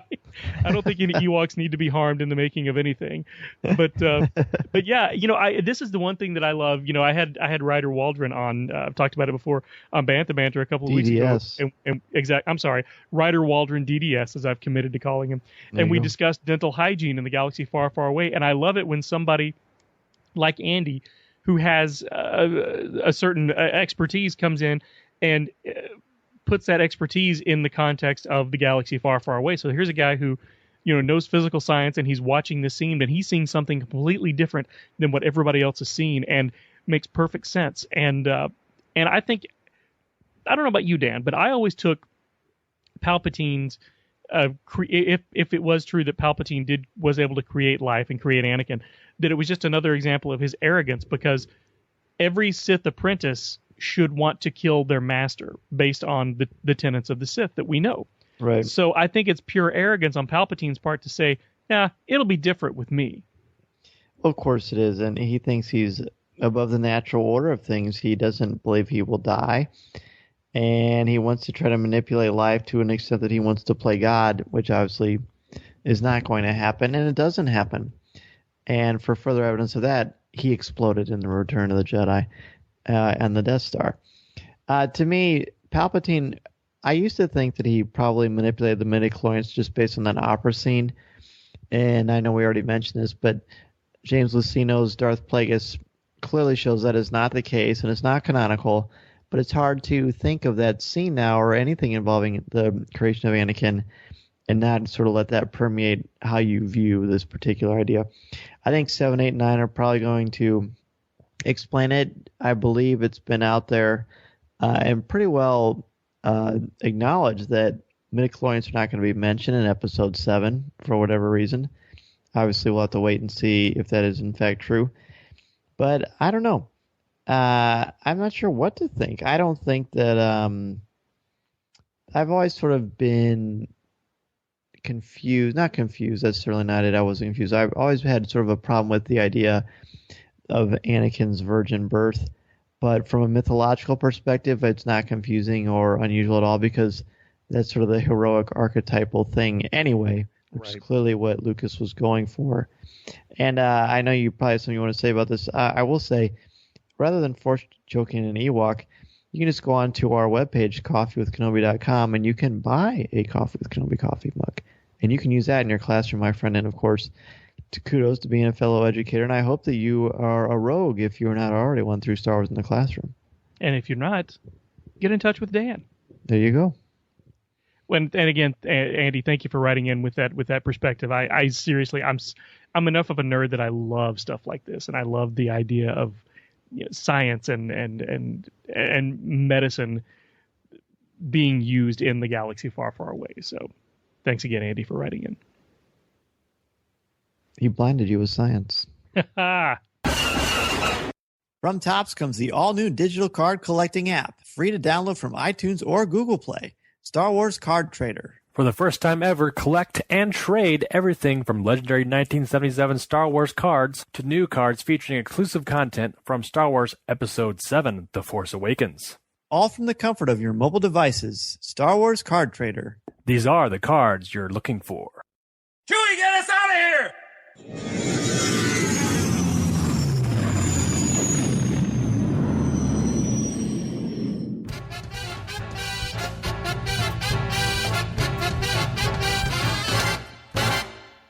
If you would like to respond to our question of the show, have a comment, or just want to say hello, send us an email or MP3 to feedback@coffeewithkenobi.com. Or if you have a specific question or comment for any of us individually, you can email us at danz@coffeewithkenobi.com, Corey C@coffeewithkenobi.com, or Jeff M@coffeewithkenobi.com. Or visit us at coffeewithkenobi.com and click on the Contact Us section, or comment on one of the stories featured on the site. If you enjoy the show, please write a review in iTunes or Stitcher. You can also like the show on Facebook at facebook.com/coffeewithkenobi, as well as keep up to date at our Twitter feed at coffeewithkenobi. There's no I in with. You can also find us on Tumblr at coffeewithkenobi.tumblr.com. If you enjoy the jazz music, the album is Eye to Eye by Steve Turok on iTunes. Give the evacuation code signal. That's it for show number 42 of Coffee with Kenobi. A huge thank you to Cole Horton for joining us to discuss Star Wars and history. Be sure to check out his new book and check out the link in our show notes for his great work. Thanks also to Jim Hill and Mark Van Ohlen for joining us for a cup of coffee and for discussing both the D23 Expo and Topps, respectively.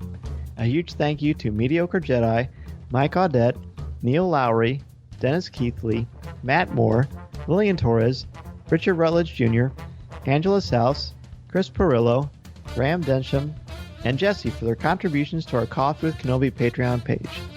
If you want to support Coffee with Kenobi's Patreon page, check us out through our website or through the show notes.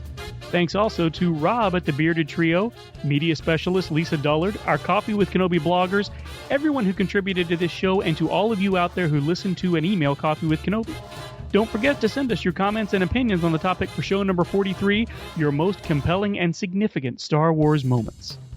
This podcast is not endorsed by the Walt Disney Company or Lucasfilm Limited. It is intended for entertainment and informational purposes only. The official Star Wars website can be found at www.starwars.com. Star Wars, all names, sounds, and any other Star Wars-related items are registered trademarks and/or copyrights of Disney and their respective trademark and copyright holders. All original content of this podcast is the intellectual property of Coffee with Kenobi unless otherwise indicated. This is the podcast you're looking for.